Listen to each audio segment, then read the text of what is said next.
Notre 20e anniversaire, il a prétendu avoir un rendez-vous client pour emmener sa maîtresse dans un restaurant français de luxe et lui offrir une bague en diamant.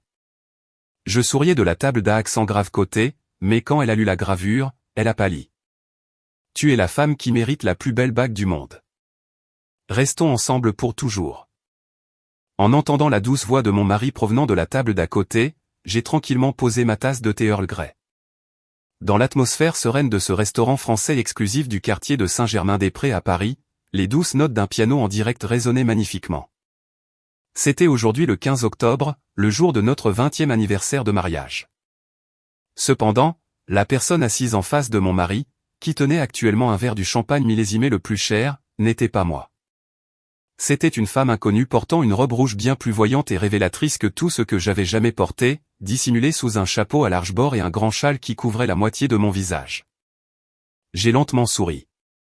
Il ne restait plus une seule goutte de tristesse en moi. Seul le contact froid d'un objet rangé dans mon sac à main me maintenait dans une sérénité totale. Dans exactement 30 minutes. Quand cette femme regarderait l'intérieur de la bague avec un sourire jusqu'aux oreilles, tout serait terminé. Oh, Victor, tu me rends si heureuse. C'est la première fois que je viens dans un restaurant aussi incroyable. La maîtresse a prononcé le nom de mon mari d'un ton écœurant de douceur. Léa, 32 ans, réceptionniste dans l'une des entreprises clientes de mon mari. Je connaissais parfaitement son visage, son nom et l'adresse de son appartement. Au cours des 3 derniers mois, le détective privé que j'avais engagé avait méticuleusement rapporté chacun de ses mouvements. Pour toi, ce n'est rien, Léa. De plus, mon agence immobilière va afficher les bénéfices les plus élevés de son histoire ce trimestre. Tu es mon porte-bonheur. Victor, le visage légèrement rougi, bombait le torse avec une arrogance pure. En entendant ces mots, j'ai failli soupirer. Les bénéfices les plus élevés de son histoire. Ce n'était pas l'œuvre de Victor. C'était le résultat des cadres qui s'étaient échinés à ajuster les finances dans l'ombre, courbant la tête devant leurs plus anciens clients. Mais il était absolument convaincu que c'était son propre triomphe. Sûrement dans son esprit, il n'y avait pas le moindre souvenir de mon existence, du temps où je gérais seul la comptabilité de l'entreprise, passant d'innombrables nuits blanches à équilibrer les comptes. Je me suis souvenu de ce qui s'était passé ce matin-là. Victor avait méticuleusement coiffé ses cheveux devant le miroir, et au lieu de la cravate que je lui avais achetée pour son anniversaire, il avait mis une cravate de créateur flashy que je ne reconnaissais pas. J'ai un dîner d'affaires très important ce soir. Je pourrais conclure une énorme affaire. Je serai en retard, alors ne me garde pas de dîner et couche-toi tôt. Il l'a dit sans me regarder une seule fois dans les yeux. D'accord, passe un bon moment. Bonne chance pour ton travail. Je l'ai raccompagné avec mon sourire habituel. Je savais parfaitement qu'aucun mot de félicitation pour notre 20e anniversaire ne franchirait ses lèvres. Le Victor du passé était différent. Il y a 20 ans, lorsque nous nous sommes mariés, il était un simple employé dans une petite usine de la banlieue sud. Son salaire était maigre et nous avions du mal à joindre les deux bouts. Pour notre premier anniversaire, il m'a emmené dans un modeste restaurant de quartier et m'a timidement tendu une bague en argent qui coûtait à peine quelques euros. Je suis désolé.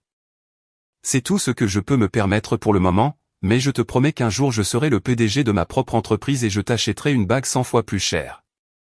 S'il te plaît, reste toujours à mes côtés et soutiens-moi. Je me souviens encore de son regard maladroit mais sincère à l'époque. Croyant à ces mots, j'ai continué à le soutenir. Lorsqu'il s'est lancé et a fondé son agence immobilière, j'ai investi toutes mes économies. Malgré le fait de devoir vivre avec ma belle-mère Béatrice. Et endurant ces insultes quotidiennes, j'ai tenu bon de toutes mes forces afin que Victor puisse se concentrer sur son travail. Mais à mesure que l'entreprise grandissait et que les gens commençaient à l'appeler PDG, quelque chose a commencé à se tordre. Il a commencé à rentrer tard, ses costumes sentant le parfum de boîtes de nuit chères et la fumée de cigares.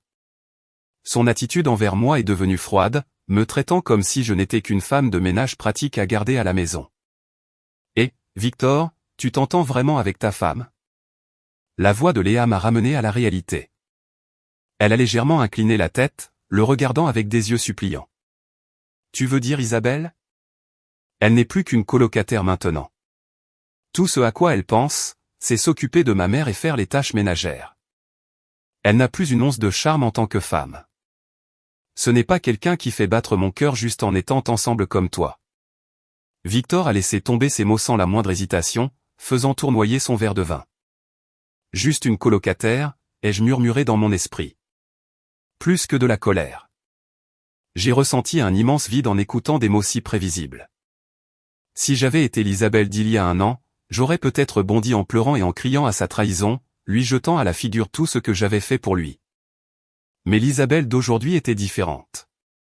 Mes larmes s'étaient complètement taries.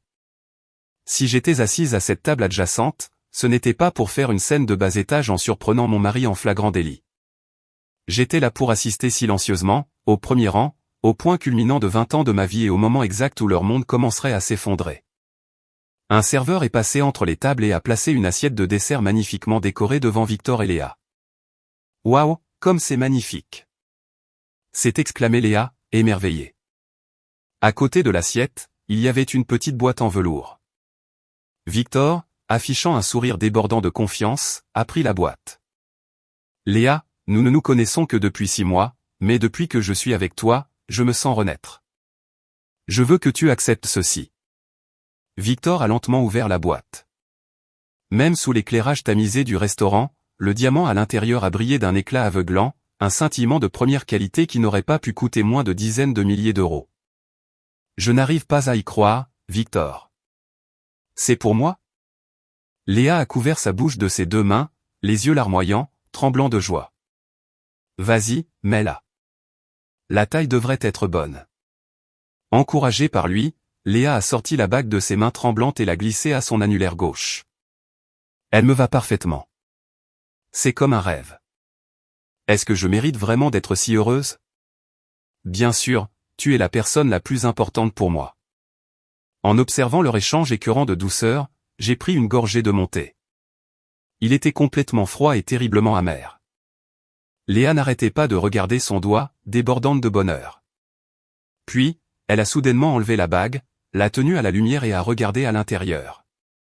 Et, Victor, il semble y avoir quelque chose de gravé à l'intérieur de la bague. Les lettres sont si petites que je ne peux pas vraiment les lire. Léa a plissé les yeux. Victor a également semblé perplexe. Gravé, je n'ai pas demandé d'inscription. C'est peut-être le logo de la marque. Non, ce n'est pas ça, Victor.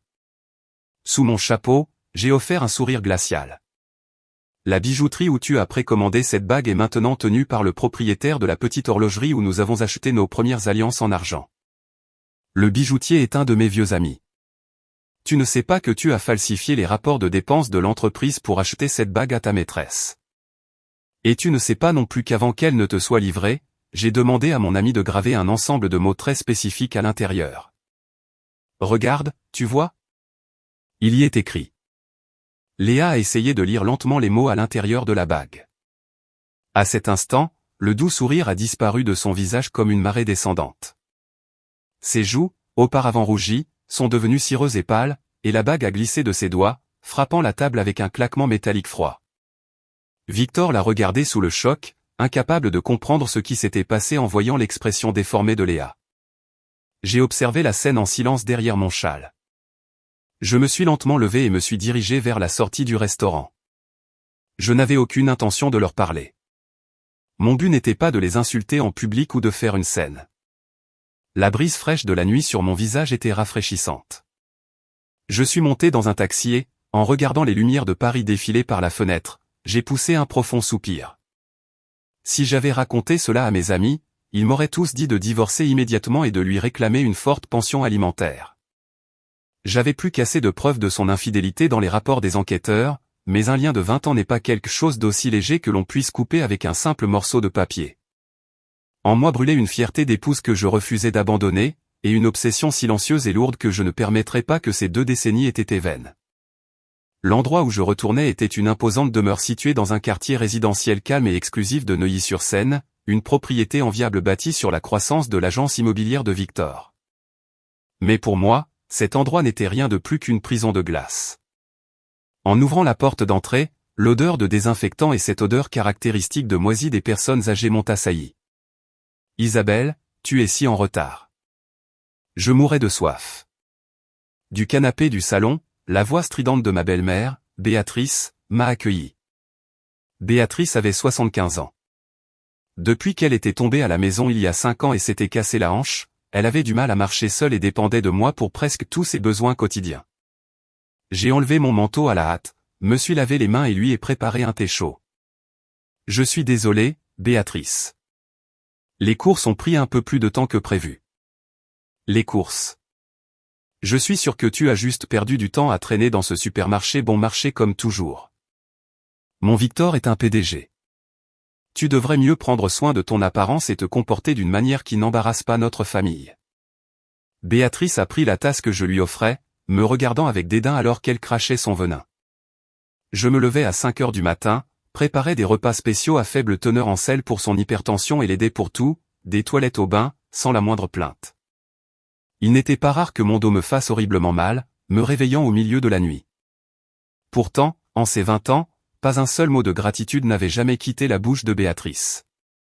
Tu devrais être reconnaissante d'avoir été admise dans cette famille, toi qui es une femme sans éducation, une simple employée de bureau. Victor est trop gentil. C'est pour ça qu'il t'a ramassé dans la rue. Béatrice n'avait jamais aimé mes origines.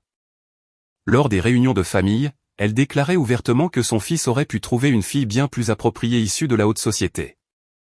Malgré ses problèmes de mobilité et son incapacité à utiliser les toilettes sans moi, son orgueil anormal et son attitude méprisante envers sa belle-fille n'avaient pas changé. Je ne me suis pas marié en imaginant des jours comme ceux-ci.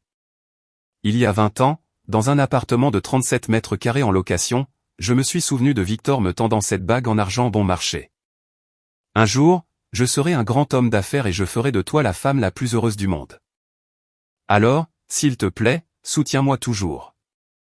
Croyant à cette proposition de mariage maladroite, je lui ai dédié toute ma jeunesse. Lorsque Victor s'est lancé à son compte, j'ai travaillé le matin comme caissière dans une épicerie. Et le soir, je l'aidais avec la comptabilité de son entreprise sans demander un sou.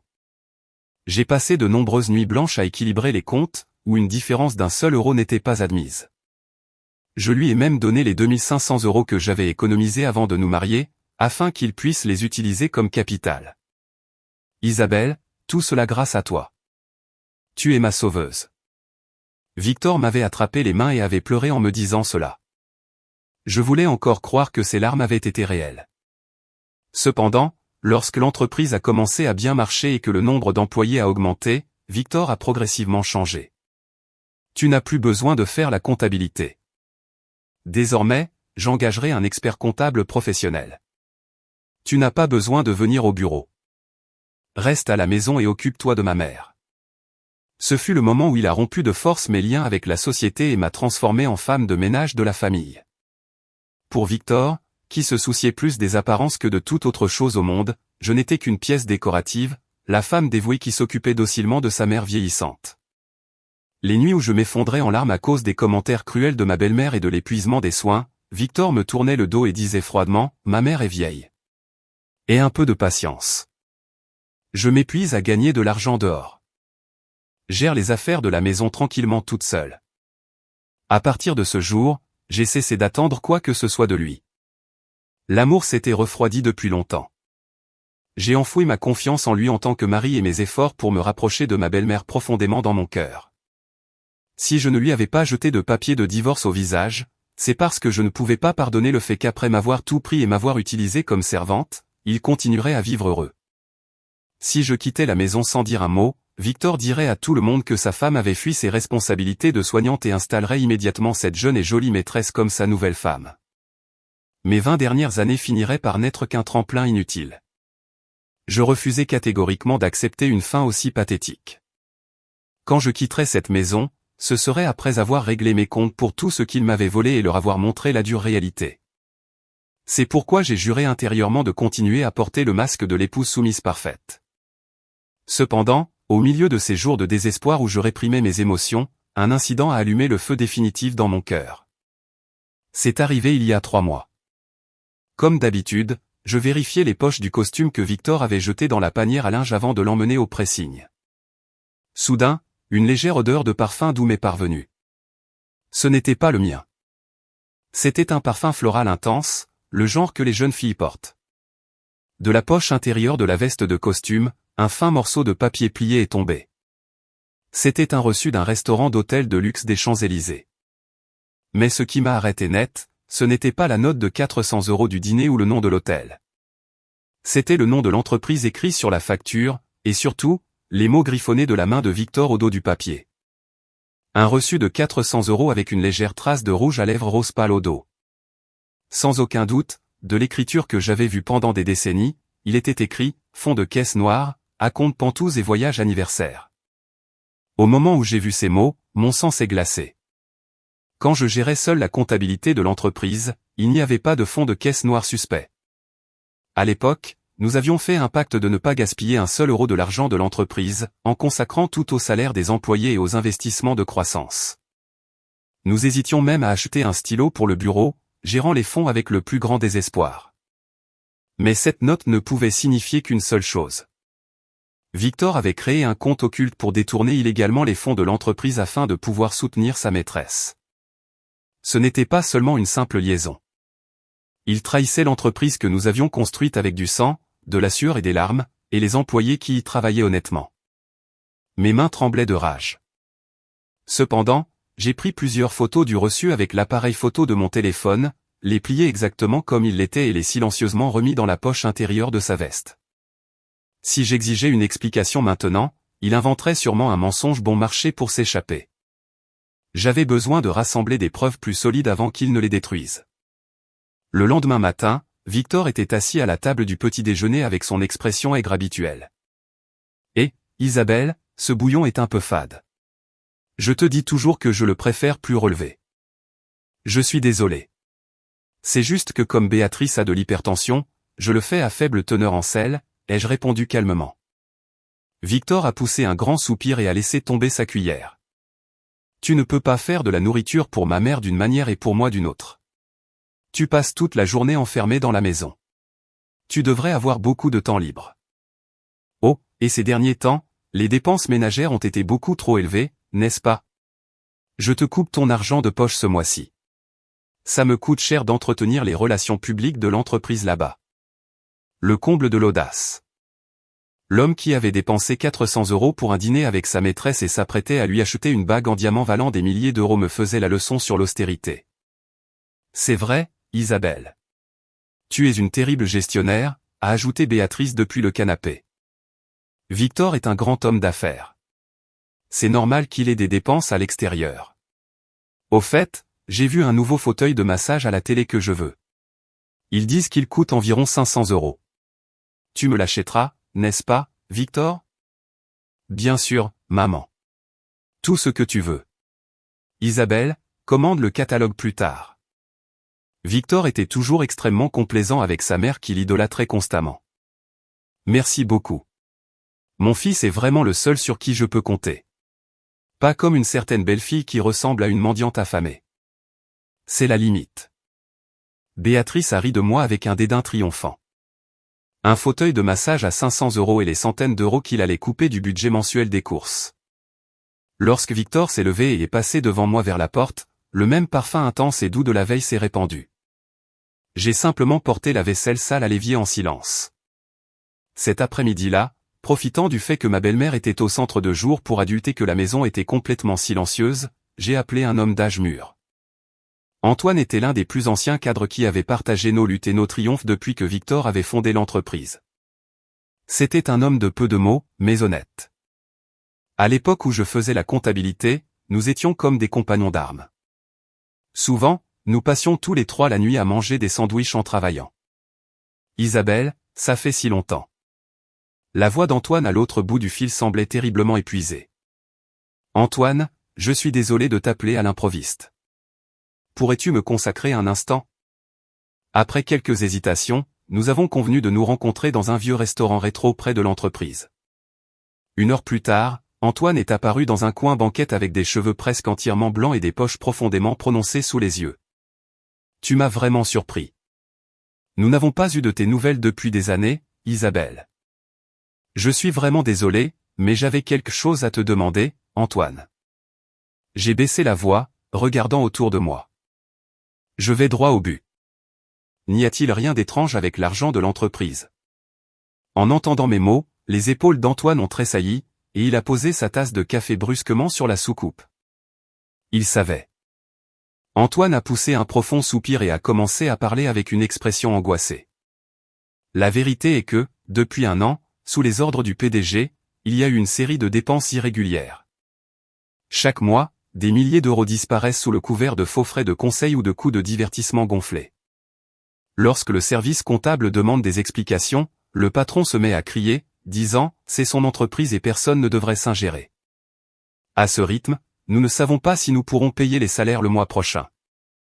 Les jeunes employés sont effrayés et commencent à démissionner. Alors, c'était ça. Victor était prêt à détruire sa propre entreprise pour maintenir son style de vie avec une maîtresse qui flattait son ego. Antoine, le nom fonds de caisse noire te dit-il quelque chose concernant ces transferts? Fonds de caisse noire?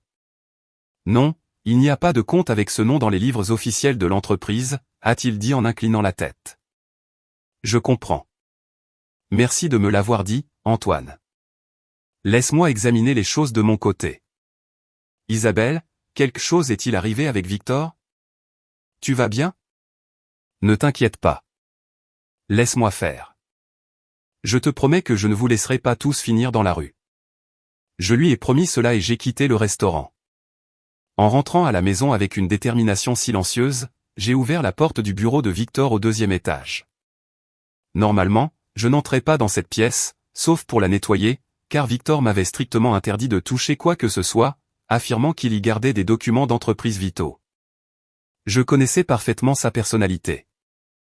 Il était vantard, mais négligent quand cela comptait. Il avait l'habitude de cacher des choses importantes à portée de main derrière la bibliothèque, dans les tiroirs du bureau, sous le tapis. Après avoir cherché pendant 1 heure, j'ai remarqué un étrange espace à l'arrière du tiroir inférieur du bureau. En soulevant délicatement le panneau arrière, j'ai trouvé un dossier noir et un grand livre bancaire que je ne reconnaissais pas. Sentant mon cœur battre plus vite, j'ai ouvert le grand livre. Le titulaire du compte n'était ni Victor ni l'entreprise. Mais ce qui m'a vraiment glacé le sang, c'est un contrat glissé à côté du grand livre. Au moment où j'ai vu la couverture de ce contrat, je n'en ai pas cru mes yeux. Non seulement le nom de la maîtresse y figurait, mais en regardant le contrat d'achat immobilier caché sous le grand livre inconnu, j'ai retenu ma respiration. Il détaillait l'adresse d'un Pantouse de luxe dans le 16e arrondissement de Paris, et un prix d'achat de plus de 1,5 million d'euros. Dans la case de l'acheteur apparaissait le nom de mon mari, Victor. Mais ce qui m'a fait trembler de terreur et de rage, c'est la case en dessous, co-garant Isabelle. Mon nom y était clairement écrit. L'écriture était sans aucun doute celle de Victor. Et à côté de mon nom se trouvait un sceau de notaire et une copie de mon permis de conduire, ainsi qu'une confirmation de signature numérique utilisant mes identifiants DocuSign qu'il avait volés. J'ai senti le sang quitter mon corps et mes doigts sont devenus froids comme de la glace. Dans mon dos, Victor avait falsifié ma signature et utilisé mon identité pour faire de moi la garante d'une dette d'1 million d'euros. Si l'entreprise faisait faillite comme Antoine l'avait averti et que Victor ne pouvait pas rembourser le prêt, cette dette massive me retomberait entièrement dessus. De plus, dans la section des garanties du contrat, l'adresse de la maison où nous vivions actuellement était répertoriée. Victor utilisait la femme qu'il avait soutenue pendant tant d'années comme bouclier pour acheter un nid d'amour à sa maîtresse, et il essayait de me voler même la maison que j'avais protégée pendant si longtemps. Tu as pourri à ce point, ai-je chuchoté d'une voix sèche. Je n'ai pas ressenti la moindre tristesse, seulement un mépris insondable et une résolution presque meurtrière de ne jamais pardonner à cet homme, un sentiment qui a commencé à se former comme un nuage noir au fond de ma poitrine. J'ai sorti mon téléphone portable et, le tenant fermement des 2 mains pour qu'elle ne tremble pas. J'ai pris de nombreuses photos de l'ensemble du contrat et de l'intérieur du grand livre. Les enregistrements montraient une histoire brute de la façon dont l'argent de l'entreprise était frauduleusement transféré et disparaissait dans la compte du Pantouse et les paiements à des boutiques de luxe. Tout cela serait une arme puissante qui acculerait sans aucun doute Victor plus tard.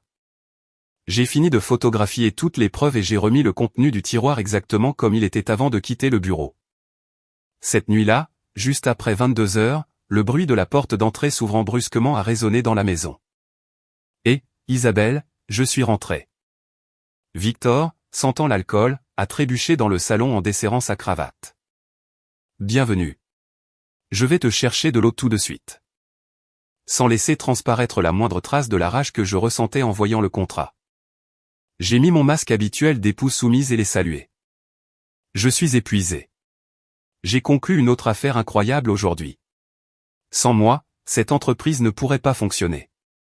Victor s'est affalé lourdement sur le canapé, riant avec arrogance. Il a ensuite bu le verre d'eau d'un trait et s'est endormi immédiatement, ronflant bruyamment. Sa veste a glissé négligemment vers le sol. La moitié d'un smartphone noir dépassait de sa poche. J'ai regardé froidement le visage endormi de Victor sur le canapé. Sur le visage de cet homme dormant la bouche entr'ouverte, il ne restait aucune trace de la personne qui avait juré de me rendre heureuse il y a 20 ans. Il n'était qu'un vieil homme laid aveuglé par l'avidité. Sans faire de bruit, j'ai lentement sorti le téléphone de sa poche. En activant l'écran, il a demandé un mot de passe. Connaissant la personnalité de Victor, il était impossible qu'il ait défini un mot de passe complexe. Son numéro préféré, sans aucun doute. J'ai tapé 0825, l'anniversaire de Victor. L'écran s'est déverrouillé avec une extrême facilité. J'ai immédiatement ouvert son application de messagerie. La conversation épinglée en haut était avec un contact nommé Léa. La photo de profil était un selfie d'elle dans cette robe rouge. En ouvrant l'écran de discussion, j'ai été témoin d'une série d'échanges écœurants de douceur qui m'ont donné envie de vomir. Léa, Victor. La bague en diamant que nous avons vue aujourd'hui était si jolie. J'ai toujours rêvé d'une comme ça. Victor, pour toi, j'achèterai la meilleure Léa parce que tu es mon trésor. Léa, je suis si excité. Quand vas-tu me l'acheter? Victor. Victor, le mois prochain, quand je conclurai une grosse affaire au travail, garde le 15 octobre libre. Je ferai une réservation au meilleur restaurant et je te la donnerai là-bas. 15 octobre. En voyant cette date, ma main agrippant le téléphone s'est resserrée. Le 15 octobre était le jour de notre 20e anniversaire de mariage. Il allait utiliser notre anniversaire comme excuse pour célébrer l'offre d'une bague en diamant valant des milliers d'euros à sa maîtresse. C'était sûrement son calcul le plus sordide, utilisant le prétexte de son anniversaire avec sa femme pour ne pas rentrer tard ou même passer la nuit dehors sans éveiller les soupçons à l'entreprise ou dans notre cercle social. En faisant défiler l'écran, j'ai pris des photos des conversations avec mon propre téléphone. Promesses de voyage avec la maîtresse, insultes dirigées contre moi, aveux sur la façon dont il falsifiait les comptes de l'entreprise. Tout était enregistré là. Léa, mais ta femme ne se doute de rien. Si elle découvre que tu dépenses tout l'argent pour moi, elle va se fâcher, n'est-ce pas? La réponse de Victor à ce message a dépassé mon imagination par sa cruauté. Victor, ne t'inquiète pas. Cette idiote ne remarque rien. J'ai le titre de propriété de la maison et le contrôle de tout ce qui est en mon pouvoir, plus toutes les économies conjointes sur son compte. Je les transfère sur mon compte secret le mois prochain. Léa. Oh, donc ta femme va se retrouver sans un sou. Ah. Victor. Qui s'en soucie? Je l'ai nourrie avec mon argent pendant 20 ans. Quand la situation de ma mère sera un peu plus réglée, j'inventerai une excuse et je la virerai. Ce n'est qu'une femme de ménage. Léa, attends encore un peu pour moi. Avec l'argent de la vente de cette maison, je t'achèterai un pantouse beaucoup plus grand, me mettant à la rue sans un sou et commençant une nouvelle vie avec sa maîtresse en utilisant cet argent. C'était le plan machiavélique de Victor pour moi. La femme qu'il avait soutenue pendant 20 ans et qui avait même essuyé les fesses de sa mère. Alors c'est ce que tu as en tête. Eh bien, j'ai aussi mes propres plans. J'ai ri silencieusement dans l'obscurité du salon. Je n'ai pas versé une seule larme. J'ai seulement senti une émotion froide et tranchante se former en moi. À ce moment, l'écran du téléphone de Victor s'est allumé avec une nouvelle notification de message. Il était 2 heures du matin. C'était Léa. Léa, tu es réveillée? Si excitée pour le 15 octobre. Avant de venir au restaurant, assure-toi que ta femme a signé ces documents dont nous avons convenu. Sinon, je n'accepterai pas la bague. J'ai instantanément compris ce que ces documents signifiaient. J'ai éteint le téléphone et l'ai discrètement remis dans la poche de Victor. Dehors, le vent froid d'automne agitait les arbres. Les dés étaient jetés. Dès le matin, je devrais aller voir quelqu'un. Le lendemain matin, comme toujours, je me suis réveillé à 5 heures du matin et je suis sorti du lit sans un bruit. la conversation avec la maîtresse que j'avais vue sur le téléphone de Victor la nuit dernière, et les contrats incroyables que j'avais trouvés dans le bureau tourbillonnaient dans ma tête, mais mon expression dans le miroir était étonnamment froide et calme. Je suis descendu et j'ai commencé à préparer le petit déjeuner pour Béatrice. Des aliments à faible teneur en sel, des toasts et un bouillon léger. Cette routine, que j'avais répétée sans faute chaque jour pendant 20 ans, était sur le point de se terminer. Y penser à insuffler une force mystérieuse dans mes mains alors que je tenais le couteau. À 7 heures du matin, Victor est apparu dans la salle à manger, bâillant, serré dans un costume coûteux. « Bonjour, Isabelle. J'ai un dîner d'affaires aujourd'hui, alors je serai en retard. » Oh, et au fait, Victor a bu une gorgée de son café et, regardant légèrement ailleurs, a poursuivi. « Ce soir, quand je rentrerai, j'aurai besoin que tu signes des documents. Il semble que pour le renouvellement des polices d'assurance de l'entreprise, ils aient besoin de la signature manuscrite et de la carte d'identité du conjoint. As-tu tout préparé ? » J'ai fait un léger signe de tête. Le dos tourné vers lui. « Bien sûr, je comprends. Je te le laisserai sur la table. » Je me suis moqué froidement. Il était évident que c'était le document que Léa avait mentionné la nuit précédente. Sûrement un acte pour me faire co-garante d'un prêt d'1 million d'euros ou un document de renonciation à la propriété. N'oublie pas, c'est une formalité essentielle pour protéger mon entreprise. Victor, convaincu de m'avoir complètement dupé, est sorti par la porte, affichant un sourire moqueur. Un silence étouffant est revenu dans la maison. Cependant, ce silence a été bientôt rompu par le son strident de la sonnette d'appel provenant de la chambre de ma belle-mère à l'étage. « Digne, Isabelle. Combien de temps vas-tu me faire attendre ? » J'ai pris une profonde inspiration, j'ai placé le petit déjeuner sur un plateau et j'ai monté les escaliers.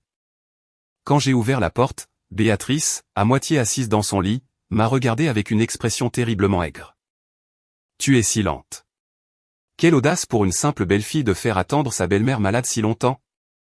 Je m'excuse 1000 fois, Béatrice. Je vais te préparer à manger tout de suite. » J'ai essayé de placer le plateau sur la table de nuit à côté du lit. À cet instant, Béatrice a intentionnellement repoussé mon bras. Le plateau a perdu l'équilibre, et le bol de bouillon chaud a glissé, s'écrasant sur le sol juste à mes pieds avec un bruit sourd. Le liquide bouillant s'est répandu sans pitié sur le dessus de mes pieds, couvert seulement par des chaussettes. Une douleur cuisante m'a traversé, mais j'ai serré les dents et j'ai retenu mon cri. « Oh, quel dommage ! Parce que tu es si maladroite, il a coulé. » Béatrice n'a montré aucun signe de regret. De plus, elle semblait amusée, affichant un sourire méchant. « Vraiment, tu as toujours été inutile. Puisque tu as été élevé par des parents pauvres qui possédaient juste une épicerie de quartier, tu n'as aucune manière. Pas comme Victor qui est un PDG respecté. Une femme sans éducation comme toi n'aurait jamais pu entrer dans cette famille si ce n'était pas pour lui. » C'était encore ça. L'habitude de Béatrice d'insulter mes défunts parents. Mes parents, qui tenaient un humble marché de fruits et légumes, travaillant du lever au coucher du soleil, se salissant les mains pour m'élever. Même si nous avions des difficultés, ils étaient les meilleures personnes du monde et m'ont appris à vivre honnêtement. Dans le passé, chaque fois qu'elle se moquait d'eux, je versais des larmes de frustration et le supportais en silence. Mais l'Isabelle d'aujourd'hui était différente. J'ai commencé à nettoyer le désordre sur le sol silencieusement avec un chiffon. Pendant que j'étais agenouillé et que je frottais le sol, Béatrice m'a regardé de haut et a proféré des mots encore plus cruels. « Au fait, Victor me l'a dit. Il dit qu'il va vendre cette vieille maison et m'acheter un Penthouse beaucoup plus grand et plus beau avec un personnel complet inclus. » En entendant cela, ma main, qui tenait le chiffon, s'est arrêtée net. Un Penthouse. C'est exact. Et d'ailleurs, une charmante jeune fille qui a récemment rejoint l'entreprise de Victor, une fille nommée Léa a dit qu'elle voulait s'occuper de moi. L'autre jour, elle est venue se présenter et a apporté des cadeaux très chers. C'était une fille merveilleuse, joyeuse et très bien éduquée, contrairement à une belle-fille maussade comme toi. J'espère que cette fille deviendra bientôt la belle-fille de cette maison. Avec les mots de Béatrice, j'ai tout compris. Victor et Léa avaient déjà mis ma belle-mère dans leur poche. Il était impossible que la jeune Léa nettoie les fesses d'une vieille femme aussi difficile et malveillante. Son seul but était l'argent de Victor et d'occuper la position de femme du PDG une fois que j'aurais été chassé. Victor avait sûrement mis l'idée dans la tête de sa mère, si nous chassons Isabelle, la jeune Léa s'occupera de toi volontiers.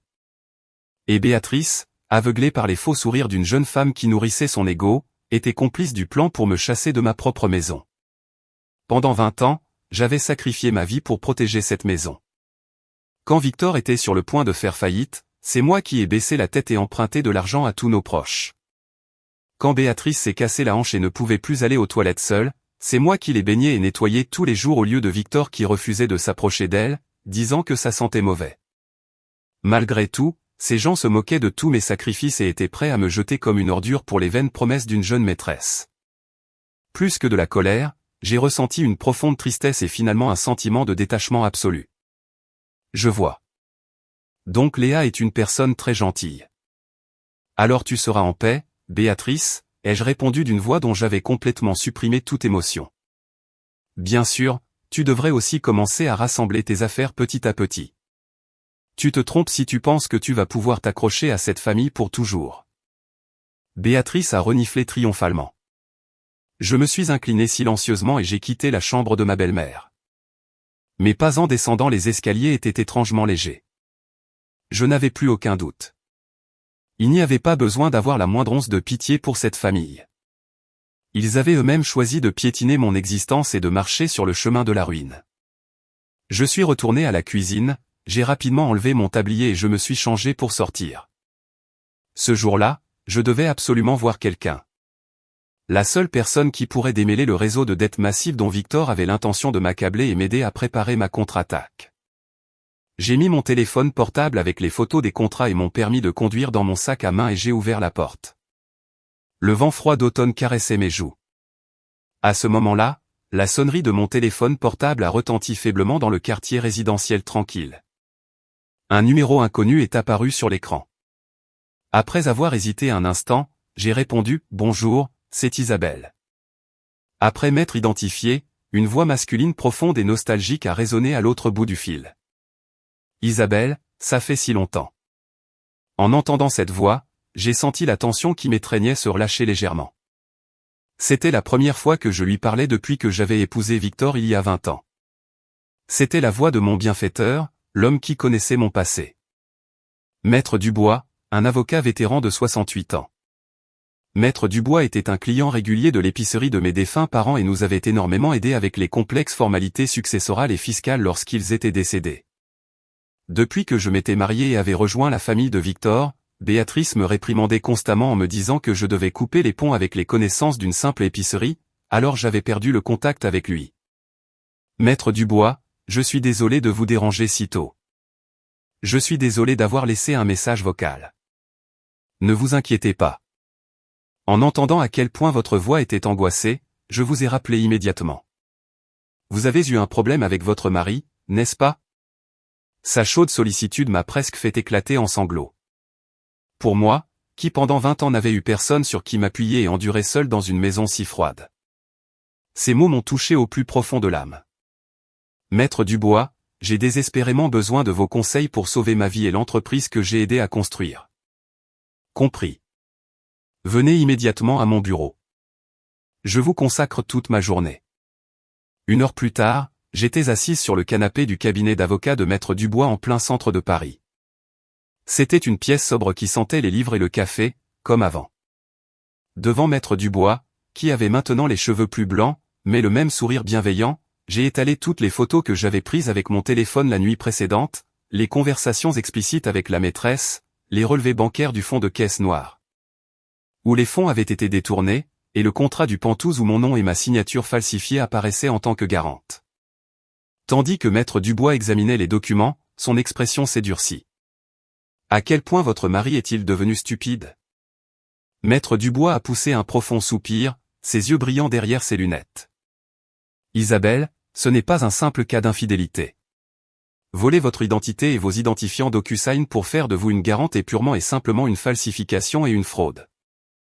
Et s'il détourne également des fonds de l'entreprise vers un autre compte, c'est un crime d'abus de biens sociaux et de manquement à l'obligation fiduciaire. Il vous tend un piège terrible. Je sais. Ce soir, mon mari a l'intention de me faire signer le document final de cette dette, ou quelque chose de similaire, en me mentant et en disant que c'est pour renouveler les polices d'assurance de l'entreprise. Je lui ai parlé de l'attitude étrange de Victor. Ce matin-là, Maître Dubois a croisé les bras, a réfléchi un instant et a sorti un petit appareil noir du tiroir de son bureau. C'était un enregistreur vocal dissimulé. Écoutez-moi, Isabelle. Ce soir, quand Victor apportera les documents, ne refusez pas de signer. Mais si je fais ça, je prendrai la dette. Détendez-vous. Avant de signer, assurez-vous d'activer cet enregistreur. Demandez-lui clairement, ce sont les documents d'assurance de l'entreprise, n'est-ce pas? Vous devez enregistrer sa voix hochant la tête et mentant pour vous forcer à signer. Un contrat signé sous de fausses prémices est nul et non avenu. De plus, dès demain matin, vous irez chez un notaire et à l'administration pour révoquer vos identifiants de signature numérique et en demander de nouveaux. Nous enverrons immédiatement une injonction légale certifiée à la banque, leur notifiant que le contrat de garantie est nul en raison de fraude. De cette façon, le plan de Victor s'effondrera complètement. Les instructions précises de Maître Dubois ont complètement dissipé le brouillard d'anxiété qui couvrait mon cœur. Maître Dubois, merci beaucoup. J'avais été seul si longtemps, ne sachant que faire. Tu as toujours été une fille très forte, Isabelle. Je sais que lorsque tu as perdu tes parents, tu n'as pas pleuré et tu as avalé la poussière pour aider l'entreprise de ton mari. Ça suffit. Tu n'as plus à être la victime de ces gens. Je t'aiderai de toutes mes forces à reprendre ta vie en main. À ces mots, j'ai pleuré ouvertement pour la première fois en 20 ans. Les larmes que je n'avais pas versées, quelles que soient les humiliations que j'avais subies dans la maison de mes beaux-parents, ont coulé comme si un barrage s'était rompu. Cette nuit-là, après 22 heures, Victor est rentré à la maison. Et, Isabelle, j'ai apporté les papiers dont je t'ai parlé ce matin. Tu as ta carte d'identité sous la main? Victor a jeté sa veste de costume et a posé une feuille de papier sur la table, visiblement excité. J'ai discrètement glissé ma main dans la poche de mon tablier, appuyé sur le bouton d'enregistrement de l'appareil que Maître Dubois m'avait prêté et me suis approché de la table. La moitié supérieure du document était intentionnellement couverte par des brochures d'une autre entreprise. Seule la section de signature inférieure était visible. Chérie, il est si tard. Ce sont les documents pour renouveler l'assurance de l'entreprise dont tu m'as parlé ce matin, n'est-ce pas, ai-je demandé, faisant semblant d'être l'épouse ignorante habituelle. Victor a détourné le regard pendant une seconde, mais a immédiatement hoché la tête avec un sourire moqueur. Oui, bien sûr. C'est une police d'assurance, pour que toi et ma mère ne rencontriez pas de difficultés si quelque chose m'arrive. En tant que femme du PDG, j'ai besoin de ta signature manuscrite ici. Les clauses sont très compliquées, alors tu signes juste ici. Aiguisant silencieusement ma résolution, j'ai pris le stylo. Je comprends. Comme c'est gentil de ta part de penser autant à moi. J'ai signé mon nom sans hésiter. Parfait. C'est fait. Victor a arraché le document comme s'il avait obtenu un trésor et a souri de satisfaction. Je vais prendre une douche. Je serai un peu en retard demain. En regardant mon mari se diriger vers la salle de bain d'un pas léger, j'ai éteint l'enregistreur dans mon tablier. Avec cela, le premier piège était tendu. Au moment où il essaierait d'acheter le pantouse pour sa maîtresse, l'examen de la banque serait gelé et il tomberait dans le désespoir. Mais ma bataille ne s'arrêtait pas là. Je me suis assise sur le canapé du salon et j'ai ouvert une enveloppe marron que Maître Dubois m'avait remise au moment de nous dire au revoir. Isabelle, à propos des dossiers de ce fonds de caisse noire que Victor a. Il y a quelque chose qui m'inquiète. J'ai utilisé mes contacts pour enquêter un peu sur le passé. Les mots de l'avocat ont résonné à mes oreilles. À l'intérieur de l'enveloppe se trouvaient quelques rapports d'enquête. J'ai baissé les yeux sur les documents et j'ai commencé à lire. L'instant d'après, j'ai douté de mes propres yeux et j'ai retenu mon souffle. Je croyais que ce fonds de caisse noire était l'endroit où Victor accumulait lentement l'argent de l'entreprise qu'il détournait pour maintenir sa vie avec sa maîtresse. Cependant, l'origine de cet argent était bien plus terrifiante que je ne l'imaginais. Cet énorme capital qui était entré sur le compte parallèle n'était pas des bénéfices de l'entreprise. Victor avait hypothéqué des terrains immobiliers vitaux et des entrepôts commerciaux appartenant aux propriétés de l'entreprise que nous avions acquises avec tant d'efforts quand nous étions jeunes pour contracter des prêts à des taux d'intérêt usuraires auprès de prêteurs privés louches. Les finances de l'entreprise étaient déjà dans le rouge. Ce que Victor disait à propos de l'enregistrement de bénéfices records était un mensonge absolu. La réalité est qu'Antoine et les autres dirigeants faisaient des miracles pour maintenir l'entreprise à flot de justesse. Et pourtant, au lieu de sauver l'entreprise, Victor dévorait les actifs restants pour s'endetter afin de garder sa maîtresse. Et dans un autre rapport, le visage caché de la maîtresse Léa, la douce réceptionniste de 32 ans, était détaillé. Victor croyait qu'elle était un ange pur qu'il adorait. Mais son passé était noirci. Léa avait déjà détruit les mariages de 2 autres hommes d'affaires plus âgés et vantards en utilisant exactement la même méthode. Elle jouait avec l'ego de l'homme, le faisait acheter des condos de luxe et des bijoux, le pressait jusqu'à la limite de ses actifs, et juste avant que l'entreprise ne fasse faillite, elle vendait tout et disparaissait comme de la fumée. Elle était, en bref, une croqueuse de diamants professionnelle chassant des hommes d'âge mûr. Victor pensait qu'il était un homme puissant, capable de garder une jeune femme. Mais en réalité, il était tombé droit dans le doux piège de Léa et allait juste être dévoré jusqu'à l'os comme une proie stupide. Quel homme idiot, ai-je murmuré doucement dans le salon vide, tremblant en tenant le rapport. Plus que de la colère, j'étais envahi par le dégoût et la consternation. La vraie nature de l'homme que j'avais soutenu pendant 20 ans était celle d'une créature méprisable capable d'utiliser son entreprise et sa famille comme bouclier pour s'endetter juste pour les apparences. Si je ne l'avais pas remarqué et que le document de garantie que j'avais signé la nuit dernière avait été accepté quand Léa l'aurait abandonné et qu'il aurait déclaré faillite, cette dette colossale me serait tombée entièrement dessus. Le lendemain matin, lorsque j'ai apporté le petit déjeuner à la chambre de Béatrice, comme d'habitude, elle était d'excellente humeur en regardant son horoscope à la télévision. Isabelle, Victor m'a dit hier, le mois prochain, les papiers pour le nouveau Pantouse seront terminés. Il y aura une immense chambre d'amis là-bas, et une nouvelle fille viendra s'occuper de moi. Béatrice a parlé d'un ton exagérément joyeux, essayant délibérément de me mortifier. Oh, vraiment? Comme c'est excitant, n'est-ce pas? Quand j'ai répondu sans montrer la moindre émotion, Béatrice a reniflé de dégoût. Vraiment, peu importe le temps qui passe, tu es toujours complètement dénué d'humour. Quand la nouvelle fille viendra, nous dirons enfin adieu à une belle fille aussi fade que toi. J'aurai enfin une vie digne de la famille de Victor, ma belle-mère, qui avait vécu en accordant de l'importance uniquement aux apparences et à ce que les gens disaient. Si Victor était devenu un vantard, c'était probablement dû à l'orgueil anormal de cette mère. Béatrice ne savait pas qu'elle était sur le point de devenir la victime d'une dette d'1 million d'euros et de perdre sa maison, ni que son fils était sur le point de ruiner l'entreprise, trompé par une jeune femme. Elle ne rêvait qu'heureuse de son avenir dans un appartement de luxe, adorée par une femme plus jeune. Oui, Béatrice, je suis sûr que d'ici le mois prochain, tout aura complètement changé. Je me suis incliné silencieusement et j'ai quitté la pièce. Dans la matinée, j'ai mis les choses en mouvement. Tout d'abord, je suis allé renouveler mes identifiants numériques et chez le notaire pour révoquer toute procuration. Ensuite, je suis allé au bureau de Maître Dubois et nous avons rédigé les documents juridiques formels pour annuler le contrat du Pantouse. Un avis de cessation et d'abstention certifié, une notification ayant pleine validité légale.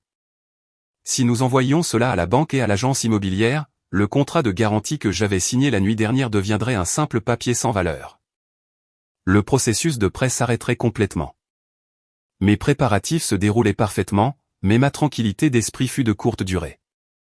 Juste après 15 heures, alors que je nettoyais la maison, mon téléphone portable a vibré dans la poche de mon tablier. Le nom d'Antoine, le cadre de l'entreprise, est apparu sur l'écran. Oui, Antoine. Qu'est-ce qui ne va pas? Quand j'ai répondu, la voix d'Antoine sonnait agitée et essoufflée. Isabelle, c'est terrible. Le PDG a soudainement essayé de virer tout l'argent restant sur le compte d'exploitation principal de l'entreprise vers un compte fictif, et il a également commencé à exiger des paiements anticipés de nos plus anciens clients pour ce mois-ci. J'ai retenu mon souffle. Victor n'essayait pas seulement de prendre l'argent pour la compte du Pantouse ou les cadeaux pour la maîtresse. Il avait l'intention de prendre le reste des fonds d'exploitation de l'entreprise pour s'enfuir avec Léa. Isabelle, si le patron prend cet argent, nous ne pourrons même pas payer les salaires des employés le mois prochain. L'entreprise va définitivement couler. À l'autre bout du fil, j'ai entendu le grognement de frustration d'Antoine. Pour quelqu'un qui avait fait confiance à Victor et soutenu l'entreprise pendant 20 ans, c'était une trahison trop cruelle.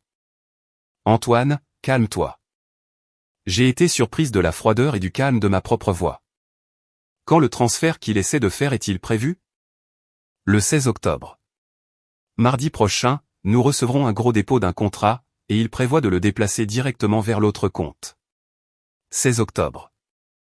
Il avait prévu d'offrir la bague à Léa le 15 octobre, le jour de notre anniversaire, au restaurant de luxe, et le lendemain de fuir avec tout l'argent de l'entreprise. Tous les points se sont connectés en une seule ligne. Compris, Antoine. Je l'arrêterai.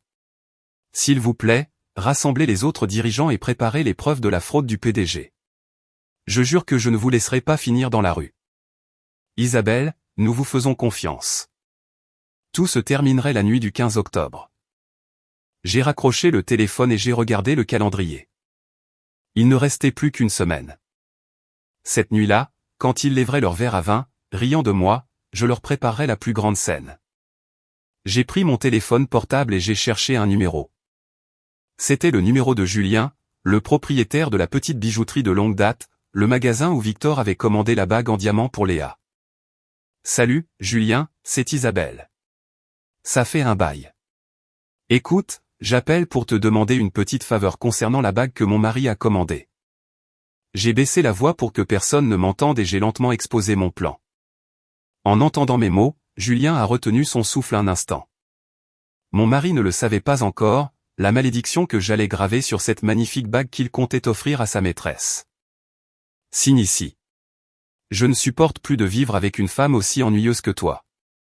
C'est arrivé alors que je finissais de ranger après le dîner et de me sécher les mains dans la cuisine. Victor a violemment jeté un papier sur la table du salon. C'était un accord de divorce sans faute, et les informations de Victor étaient déjà complètement remplies. Qu'est-ce que cela signifie ? Ai-je demandé à voix basse. Victor a croisé les bras et m'a lancé un regard froid et méprisant.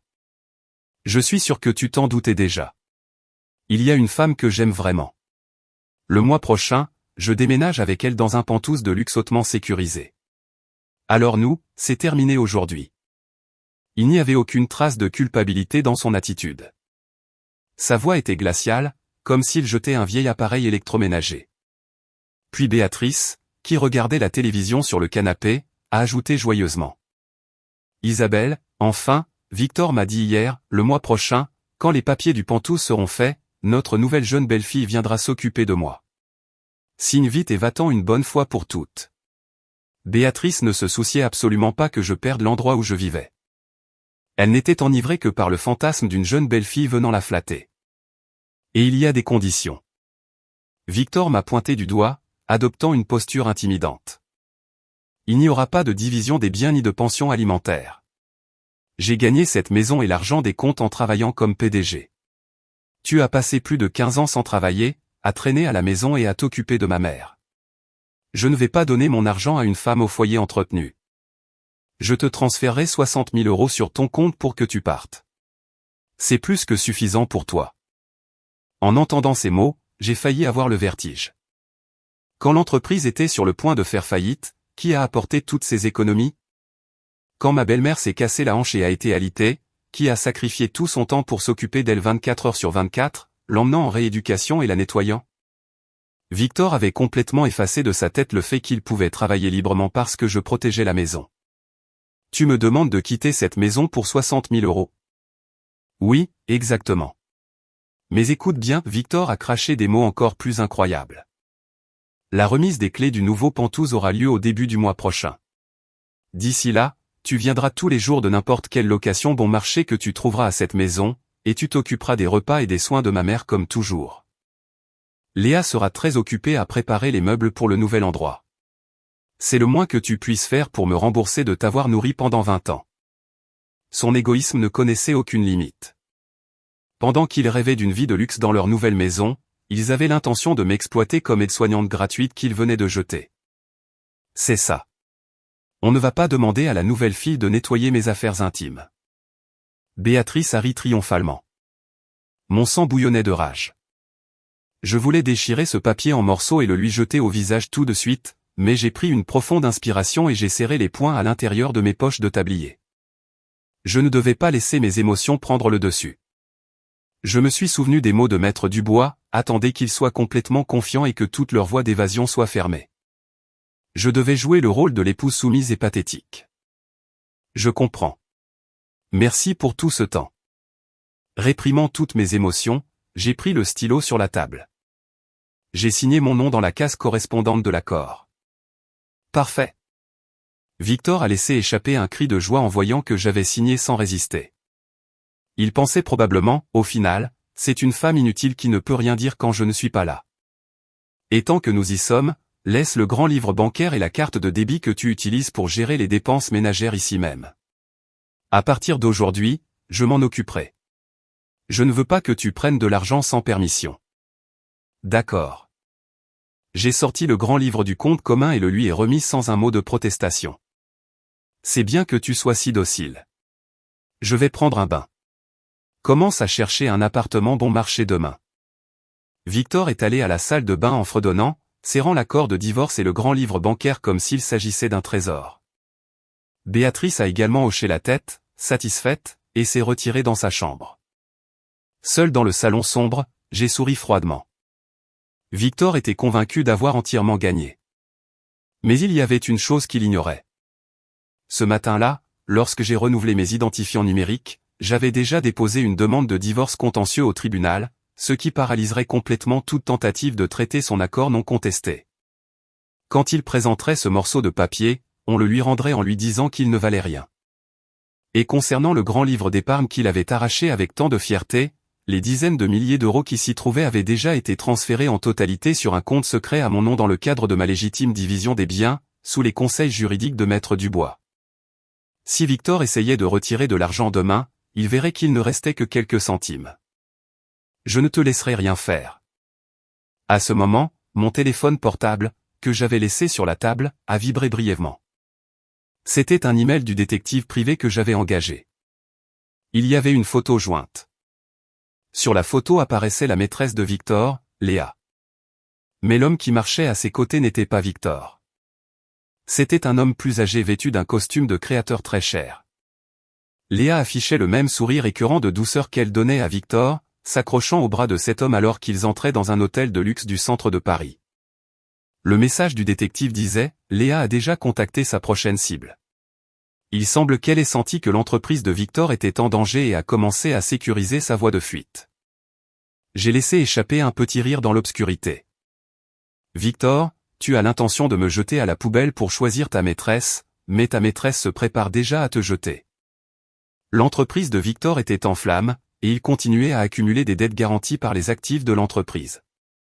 Même s'il pensait bien le cacher, Léa, une professionnelle de la spoliation des hommes plus âgés, avait déjà remarqué le danger. Son plan était d'extraire tout l'argent qu'elle pouvait du navire en perdition de Victor, et avant que l'entreprise ne fasse complètement faillite, de sauter vers sa prochaine proie riche. Le lendemain matin, Victor est parti au bureau de très bonne humeur. Puisque j'avais obéissant signé la veille et remis le compte, il croyait avoir un contrôle absolu de la situation. Il était convaincu qu'il allait soumettre cet accord au tribunal pour le faire valider, ignorant qu'il allait être rejeté. Après son départ, j'ai vérifié les poches de son costume avant de l'emmener au pressing. Un papier froissé dépassait de la poche intérieure. Ce n'était pas un reçu de restaurant. C'était un reçu d'un magasin de dépôt-vente de luxe haut de gamme de Saint-Germain-des-Prés. Montant de l'achat, 10 € en espèces. Article, sac à main de créateur pour femmes. La date était d'il y a seulement 3 jours, et le nom du client indiquait clairement Léa. En voyant l'article, un rire froid m'a échappé. Il correspondait exactement au sac dont Victor s'était vanté de lui avoir acheté pour son anniversaire dans les messages que j'avais lus. Victor a détourné des fonds de l'entreprise pour lui acheter des cadeaux coûteux, mais elle, tout en lui disant « c'est trop beau pour être utilisé. Je le garderai comme un trésor » est allé en courant dans un magasin d'occasion pour le vendre contre de l'argent liquide pour sa fuite. Je ne savais pas pourquoi ce reçu se trouvait dans la poche de Victor. Peut-être est-il tombé du sac de Léa et Victor l'a empoché sans regarder. En tout cas, c'était une autre preuve parfaite de la vraie nature de Léa. J'ai lissé le papier et l'ai soigneusement rangé dans un dossier. À 10 h du matin, le téléphone fixe de la maison a commencé à sonner bruyamment. Quand j'ai répondu, les cris de Victor m'ont percé les oreilles. « Isabelle, qu'est-ce que cela signifie ? Qu'est-ce que tu veux dire ?» ai-je répondu calmement.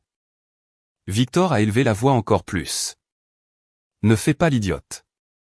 Le compte de dépenses que tu m'as donné hier, je suis allé au distributeur pour vérifier le solde et il ne reste que quelques centimes. Où sont les dizaines de milliers d'euros que nous avions économisés? Imaginant le visage rouge de rage de mon mari devant le distributeur, j'ai souri silencieusement. Oh, cet argent. Je l'ai transféré sur mon compte personnel hier. Quoi? Tu te moques de moi? J'ai gagné cet argent. Tu l'as volé sans permission. Je vais te dénoncer à la police pour vol. Face aux menaces ridicules de Victor, j'ai répondu sans sourciller le moins du monde. Tu peux aller à la police où tu veux. Hier, tu m'as dit qu'il n'y aurait pas de division des biens, n'est-ce pas? Oui. J'ai dit qu'une femme entretenue comme toi n'a droit à rien. C'est pourquoi je n'ai déplacé que ce qui m'appartient. L'argent de ce compte était la somme des 2500 € que j'avais économisés avant de nous marier et ce que j'avais économisé en travaillant à l'épicerie ces premières années. L'argent que tu as gagné a disparu dans les dépenses de ton entreprise et tes fêtes privées. Si tu regardes l'historique du grand livre, tu verras clairement que ce sont mes biens prénuptiaux. J'ai déjà consulté mon avocat. Avocat? La voix de Victor a diminué un instant, mais son arrogance habituelle a rapidement refait surface. Bah, je suis sûr qu'un avocat commis d'office t'a rempli la tête de bêtises et que tu te crois très intelligente. Je m'en fiche. Garde cette petite monnaie. La semaine prochaine, des centaines de milliers d'euros seront versés sur le compte de mon entreprise. Et d'ailleurs, aujourd'hui, le prêt hypothécaire de mon Pantouse sera approuvé. Profite de ta misère dans un taudis minable avec cette petite monnaie. Victor m'a craché ces mots et a raccroché le téléphone. Pauvre homme. Il n'avait toujours pas réalisé qu'il se tenait au bord de l'abîme. Le prêt hypothécaire du Pantouse dont il était si confiant avait déjà été bloqué par la banque grâce à la lettre certifiée que j'avais envoyée hier révoquant ma garantie. Et concernant les revenus de l'entreprise avec lesquels il prévoyait de s'enfuir, j'avais également pris des mesures. Mon téléphone portable a vibré dans mon tablier. C'était un message d'Antoine. Isabelle, je viens de parvenir à un accord avec tous les dirigeants du conseil. Nous avons maintenant toutes les preuves de la mauvaise gestion et du détournement de fonds du PDG pour l'empêcher de retirer l'argent qui arrive la semaine prochaine. Nous avons utilisé nos pouvoirs en tant que conseil exécutif pour détourner ces créances vers un compte bloqué sécurisé de l'entreprise. Merci, Antoine. Tout cela grâce à vous, ai-je répondu brièvement. Avec cela, toutes les voies d'évasion de Victor étaient complètement fermées. Il ne pouvait pas obtenir le prêt hypothécaire. Il ne pouvait pas prendre l'argent de l'entreprise. Son accord de divorce ne serait pas accepté et sa maîtresse à qui il avait tout donné disparaîtrait en un instant quand elle découvrirait qu'il était ruiné. L'homme qui m'avait traité comme une bonne pendant 20 ans, qui avait insulté mes parents et piétiné ma vie. Le château de sable qu'il avait construit était sur le point de s'effondrer. Il ne restait plus qu'un petit peu. Isabelle, viens ici un instant. J'ai entendu la voix stridente de Béatrice depuis le 2e étage. Quand je suis monté dans sa chambre, j'ai trouvé Béatrice assise dans son fauteuil roulant, tirant de vieux vêtements et des robes de l'armoire et les jetant sur le sol. Qu'est-ce qui ne va pas, Béatrice? Pourquoi fais-tu du désordre? Je ne fais pas de désordre. Je me débarrasse de l'ancien. Dans le Pantouse de luxe où nous déménagerons le mois prochain, ces vieux vêtements qui sentent le placard ne conviendront pas. Léa a promis qu'elle allait m'acheter des vêtements très chers qui iront avec la nouvelle maison. Béatrice m'a parlé comme si elle était une petite fille rêveuse, me racontant ses fantasmes juste pour me rendre jalouse. Tu devrais aussi faire tes bagages. Vivre dans une si belle maison a toujours été trop pour toi. À partir du mois prochain, tu retourneras à la vie de pauvre à laquelle tu appartiens. Envers cette belle-mère, capable d'être si cruelle envers la belle-fille qu'il avait soignée sans relâche. Je ne ressentais plus de colère, seulement une pitié abyssale. Elle croyait aveuglément que son fils était un brillant PDG. Elle était convaincue qu'une jeune maîtresse prendrait soin d'elle avec affection. Quand toutes ces illusions se briseraient, quel visage ferait cette vieille femme orgueilleuse? Oui, Béatrice, ne vous inquiétez pas. Je prépare aussi mes affaires petit à petit. Je lui ai répondu avec le sourire le plus serein que je lui avais jamais donné et j'ai commencé à plier soigneusement les vêtements éparpillés sur le sol. Dans l'après-midi, les journées d'automne étaient courtes et dehors, la fenêtre. Il commençait déjà à faire sombre. À ce moment, mon téléphone portable a sonné. C'était Julien, le propriétaire de la bijouterie. Je suis allé dans ma chambre pour que Béatrice ne m'entende pas et j'ai fermé la porte. Dis-moi, Julien. Isabelle, la bague que tu as demandée est prête. La voix de Julien sonnait un peu tremblante et déconcertée. Merci beaucoup. Je suis désolé de vous avoir demandé quelque chose d'aussi étrange. Ne vous inquiétez pas. En pensant à tout ce que vous avez souffert, c'est le moins que je puisse faire. Êtes-vous sûr de vouloir que je mette cette phrase exacte? Oui, c'est la première et la dernière vérité que je vais offrir à cet homme. J'ai raccroché le téléphone et j'ai fermé les yeux en silence. J'ai regardé le calendrier accroché au mur. 14 octobre. Demain, ce serait enfin le 15 octobre, notre 20e anniversaire. La nuit où mon mari offrirait une bague en diamant à sa maîtresse et aurait l'intention de me dépouiller de toute ma vie. J'ai doucement caressé le chiffre 15 sur le calendrier. La scène était prête. Allons-y, Victor. Je te regarderai depuis la meilleure place pendant ton grand moment de gloire.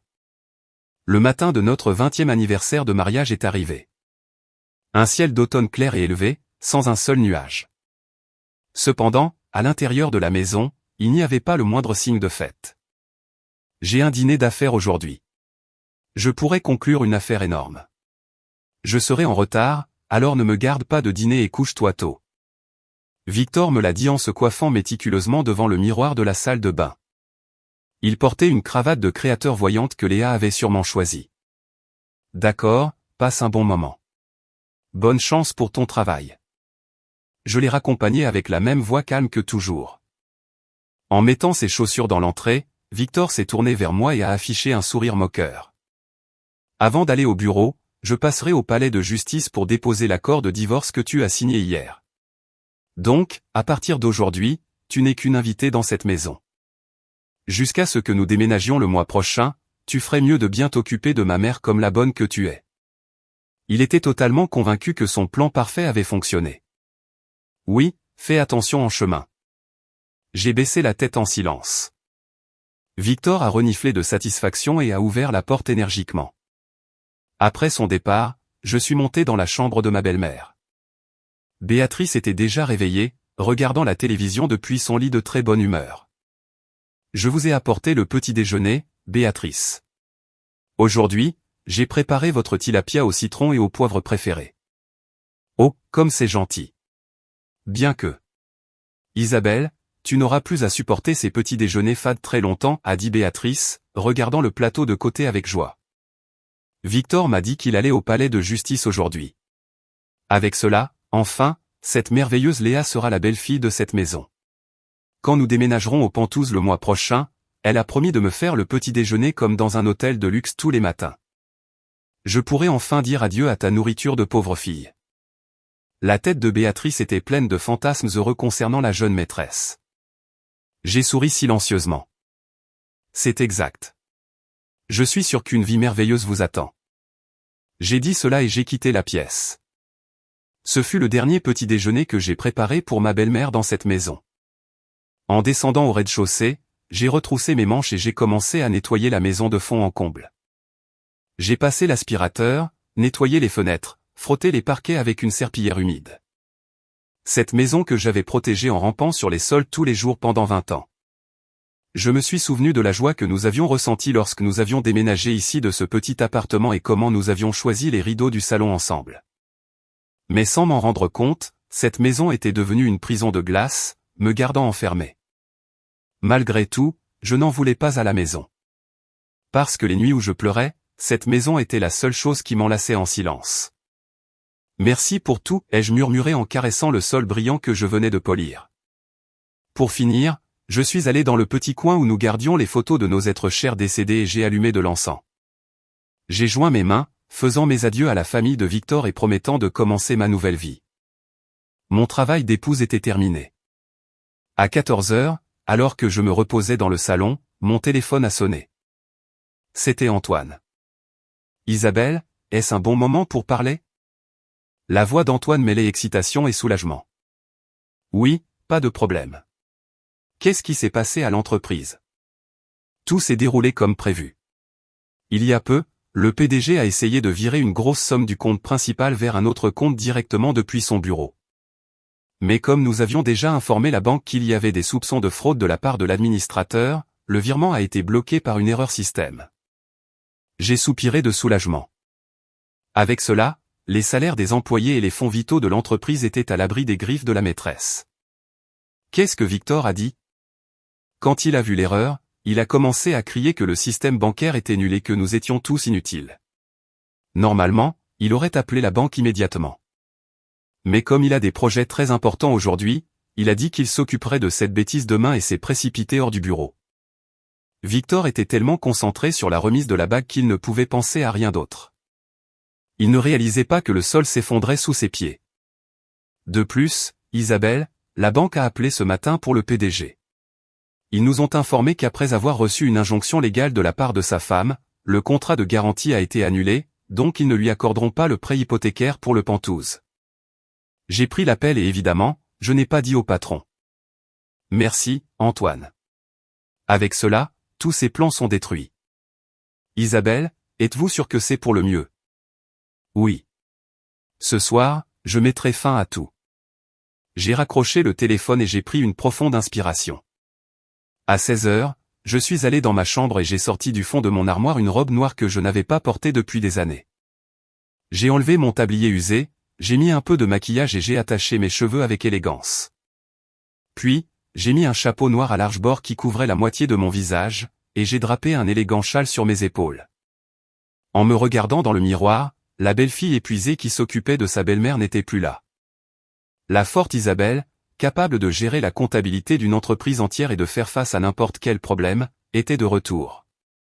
J'ai mis l'enregistreur, les rapports de l'enquêteur, les photos d'infidélité et mon nouveau grand livre bancaire dans mon sac à main. Enfin, j'ai laissé une enveloppe sur la table du salon. À l'intérieur se trouvait la notification du tribunal informant que l'accord de divorce sans faute que Victor avait essayé de soumettre aujourd'hui avait été rejeté parce que j'avais précédemment déposé une demande de divorce contentieux. Adieu. J'ai fait une petite révérence à la maison, plongé dans le silence, et j'ai fermé la porte à clé. J'ai glissé la clé dans la fente aux lettres. Je n'ouvrirai plus jamais cette porte. Je suis monté dans un taxi et j'ai donné ma destination. Les rues de Paris au coucher du soleil défilaient par la fenêtre. Il y a 20 ans, quand nous étions pauvres, nous nous étions promis qu'un jour nous mangerions quelque chose de délicieux dans une ville aussi belle que celle-ci. Le sourire timide mais sincère de Victor lorsqu'il m'a offert cette bague en argent bon marché. Tout cela semblait un lointain mensonge. Je ne savais plus s'il avait changé ou s'il avait toujours été ce genre d'homme. La seule certitude était qu'aujourd'hui, je reprendrais ma vie en main. À 18h30, je suis arrivé à l'entrée d'un restaurant français exclusif dans l'un des plus beaux quartiers de Paris. En donnant le nom pour la réservation, l'hôte m'a accueilli avec une extrême courtoisie et m'a guidé vers une table au fond. Votre compagnon arrivera-t-il plus tard? Je suis seul aujourd'hui. Je veux dîner tranquillement. À votre guise. La table qui m'avait été attribuée était un excellent emplacement d'où je pouvais voir toute la salle à manger sous une lumière tamisée. J'ai commandé un thé Earl Grey chaud et j'ai fermé les yeux silencieusement sans ôter mon chapeau. La musique de piano en direct résonnait avec élégance. L'horloge a sonné 19 heures. À ce moment, la lourde porte vitrée s'est ouverte et un couple est entré. Victor, portant un costume extrêmement cher, d'un pas ferme et confiant. Et à ses côtés, collée à son bras, Léa dans sa robe rouge flashy, distribuant des sourires écœurants de douceur. Ils se sont dirigés vers une table, la table à côté de laquelle j'avais demandé à être assise. J'ai souri lentement sous mon chapeau. Victor, je suis sûr qu'en ce moment, tu penses que tu es l'homme le plus chanceux du monde. Avec l'argent de l'entreprise en ton pouvoir, chassant ta femme et prévoyant de vivre dans un Penthouse de luxe avec ta nouvelle maîtresse. Penses-tu que ton plan parfait se déroule sans accroc? Allez, que les protagonistes entrent. J'ai soulevé ma tasse de thé doucement. Il ne tarderait pas avant que le serveur n'apporte les desserts et que tu ne sortes la petite boîte à bagues avec un air triomphant. De ce siège au premier rang, je savourerai le moment exact où tu tomberas dans le vide. Sous la lumière tamisée du restaurant, les flammes des bougies vacillaient doucement sur les tables. À l'intérieur, seul le son du piano et le tintement des verres pouvaient être entendus. À la table adjacente, à peine à 1 mètre, Victor et Léa s'assirent. J'ai baissé un peu plus le bord de mon chapeau et j'ai couvert mon visage avec mon châle, faisant semblant de regarder le paysage nocturne de la ville à travers la fenêtre.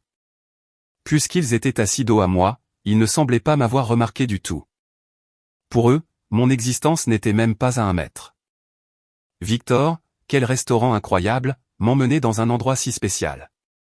Je suis si heureuse, a dit Léa de sa voix stridente. Bien sûr, Léa. Aujourd'hui va être un jour très spécial pour nous. Tu mérites cela et plus encore, Victor a souri, se croyant le protagoniste d'un film. Le serveur s'est approché et a versé un champagne exquis. Victor a trinqué bruyamment. À notre nouvelle vie et à ta beauté. Santé.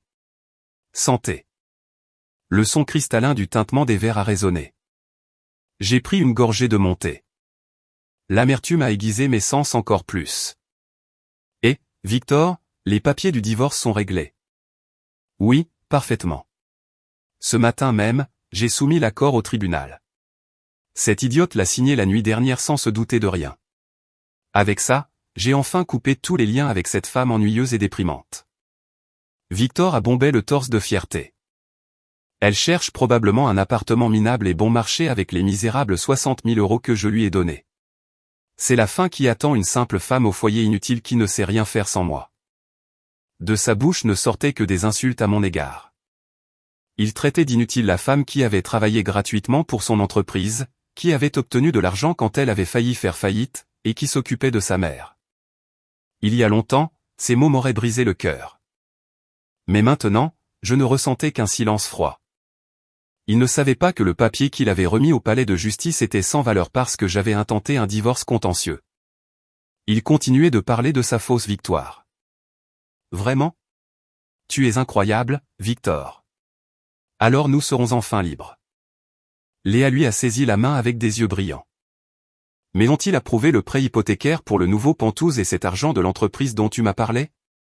Si tu ne l'obtiens pas, j'ai vraiment peur. Dans les mots de Léa, son obsession indéniable pour l'argent transparaissait. Elle savait que l'entreprise de Victor était en flammes, c'est pourquoi elle voulait lui soutirer chaque dernier euro en espèces, le Pentouse et les bijoux avant qu'il ne coule. Comme je l'avais vu sur la photo de l'enquêteur, elle avait déjà une autre cible en vue. Victor n'était que son dernier portefeuille. Ne t'inquiète pas, pour qui me prends-tu? Je suis le PDG, a répondu Victor avec un sourire arrogant. Je suis sûr que la banque a déjà approuvé le prêt hypothécaire du Pentouse aujourd'hui. Demain, je signerai le contrat officiel. Et pour l'argent de l'entreprise, pas de problème. Aujourd'hui, il y a eu un problème informatique et le virement a été retardé, mais demain des centaines de milliers d'euros arriveront sur mon compte personnel. Je te donnerai une vie pleine de luxe. Je le promets. Oh, Victor, je t'aime tellement. Léa s'est penchée vers lui joyeusement. Quelle scène pathétique. Le prêt hypothécaire avait été refusé à cause de mon injonction. Les fonds de l'entreprise avaient été bloqués et sécurisés par les dirigeants. L'avenir brillant dont Victor se vantait avait déjà été complètement détruit de mes propres mains. Et tous les deux, inconscients de tout, continuaient à parler de doux rêves de grandeur. Mais Victor, qu'arrivera-t-il à Béatrice? Tu as dit qu'il y aurait une chambre d'amis, mais je ne peux pas m'occuper d'elle. D'accord. Cela me gâcherait les ongles. Elle a fait la moue. C'était son vrai visage, très différent de la jeune fille qui jouait gentille, promettant de s'occuper d'elle. Oh, ne t'inquiète pas pour ça. Victor a parlé avec une froideur totale. Je vais faire en sorte qu'Isabelle s'occupe d'elle pendant un certain temps. Je la ferai venir tous les jours de son taudis pour travailler comme une mule juste avant que nous déménagions. Et le jour du déménagement, je déposerai ma mère dans cette maison de retraite bon marché que j'ai trouvée. Il faudrait être fou pour emmener cette vieille béquille dans notre nouveau nid d'amour. Sérieusement, ta mère semblait tellement te faire confiance. Peu importe. Celui qui entrave ma vie, que ce soit ma femme ou ma mère, je le coupe simplement à la racine. Je privilégie mon propre bonheur. J'ai serré ma tasse de thé.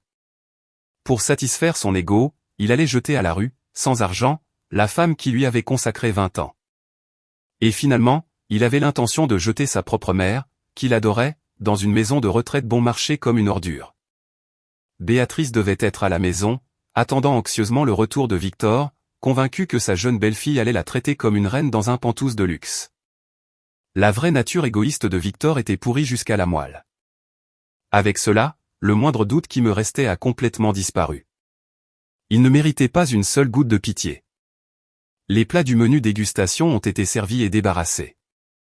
Victor a bu du vin et n'a cessé de se vanter de l'excellence de son entreprise et de ses capacités. Léa a hoché la tête de temps en temps, mais elle n'a cessé de jeter des coups d'œil à l'entrée du restaurant ou à son propre téléphone. Il était clair que son cœur avait déjà tourné le dos à Victor et visait sa prochaine proie. Malgré tout, Victor était enivré par ce faux sourire. Il est temps, murmura Victor en regardant sa montre. Il fit un signe de la tête au serveur. À ce signal, la musique de piano du restaurant changea pour une mélodie légèrement plus entraînante. J'ai plissé les yeux sous mon chapeau. Le moment était venu. Le serveur s'est approché de leur table et a déposé une assiette de dessert avec une décoration de caramel élaborée. Waouh, comme c'est magnifique! Léa a laissé échapper un cri de joie bien trop exagéré. Au centre de l'assiette étaient éparpillés des pétales de rose rouge, et à côté d'eux une petite boîte en velours noir. Victor a rougi un peu, a esquissé un sourire, débordant de confiance, et a pris la boîte.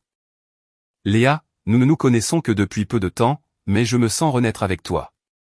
Je veux que tu acceptes ceci. J'ai tendu la main dans mon sac à main et j'ai allumé l'enregistreur vocal. Victor a lentement ouvert la boîte. Le diamant à l'intérieur a brillé d'une lumière aveuglante. C'était une bague de première qualité qui lui avait coûté des dizaines de milliers d'euros en falsifiant les comptes de l'entreprise. Je n'arrive pas à y croire. Victor. Léa a joué son rôle à la perfection, couvrant sa bouche et tremblant de joie, les yeux larmoyants. Vas-y, mets-la. Léa a mis la bague à son annulaire gauche de main tremblante. Elle me va parfaitement. C'est comme un rêve. Est-ce que je mérite vraiment d'être si heureuse? Bien sûr. Tu es ma personne la plus importante. En regardant cette scène écœurante de douceur, j'ai pris une profonde inspiration. Léa a regardé son doigt encore et encore, heureuse. Et puis, comme si elle voulait vérifier quelque chose, elle a enlevé la bague, l'a tenue à la lumière et a regardé à l'intérieur. Et, Victor, il semble y avoir quelque chose de gravé à l'intérieur de la bague. Les lettres sont si petites, je ne peux pas vraiment les lire. J'attendais ce moment. Victor ne le savait pas encore. À l'intérieur de cette bague, il n'y avait pas de phrase d'amour. Ce qui était gravé était la phrase que j'avais demandé au bijoutier d'inscrire pour les jeter dans les profondeurs de l'enfer. Lorsque Léa a plissé les yeux et a commencé à lire lentement, l'atmosphère s'est figée. Un bruit métallique clair a résonné dans le restaurant silencieux. Victor, qu'est-ce que c'est? Les lèvres de Léa tremblaient de façon incontrôlable. Le regard doux et séducteur qu'elle avait donné à Victor avait complètement disparu. Maintenant, elle regardait la bague qui avait roulé sur la table comme si elle avait vu un fantôme. Léa, qu'est-ce qui ne va pas? Y a-t-il un problème avec la gravure? Victor a froncé les sourcils, déconcerté par le changement soudain d'attitude de sa maîtresse. Apparemment, en raison de sa vue vieillissante, il ne pouvait pas immédiatement distinguer ce qui était écrit à l'intérieur de la petite bague sur la table. Victor, qu'est-ce que cela signifie? C'est une blague de mauvais goût? Léa a crié de panique. Les clients des tables voisines se sont tournés pour regarder ce qui se passait. Une blague? De quoi tu parles? Je voulais juste te rendre heureuse. Je me suis levé lentement, j'ai enlevé le chapeau noir que je portais et j'ai baissé le châle qui me cachait le visage de mes épaules. Mes talons ont claqué silencieusement alors que je m'approchais de leur table. Si vous laissez tomber la bague comme ça, elle va se rayer et le prix baissera quand vous l'emmènerez au prêteur sur gage. Ma voix sereine et froide est tombée sur eux. Victor et Léa ont levé les yeux vers moi en même temps comme s'ils avaient été frappés par la foudre. Isabelle. Victor a ouvert de grands yeux et a bougé sa bouche comme un poisson hors de l'eau. J'ai vu le sang quitter son visage en un instant. Bonsoir, Victor, et enchanté, mademoiselle Léa. J'ai affiché un sourire parfait et j'ai légèrement hoché la tête. Qu'est-ce que tu fais ici? Tu m'as suivi? Tu es une harceleuse. Victor, reprenant ses esprits, m'a crié dessus, le visage rouge, sans se soucier du regard de la foule. Ne dis pas de choses aussi laides comme harceleuse. Aujourd'hui, c'est le 15 octobre, le jour de notre 20e anniversaire de mariage. Si mon mari trinque dans un si merveilleux restaurant, il est tout naturel que sa femme l'accompagne. Ne trouves-tu pas? Sans demander la permission à personne, j'ai tiré l'une des chaises vides et je me suis assise calmement en face d'eux. Ne dis pas de bêtises. Toi et moi, c'est fini. Ce matin, j'ai soumis l'accord de divorce. Sors d'ici tout de suite.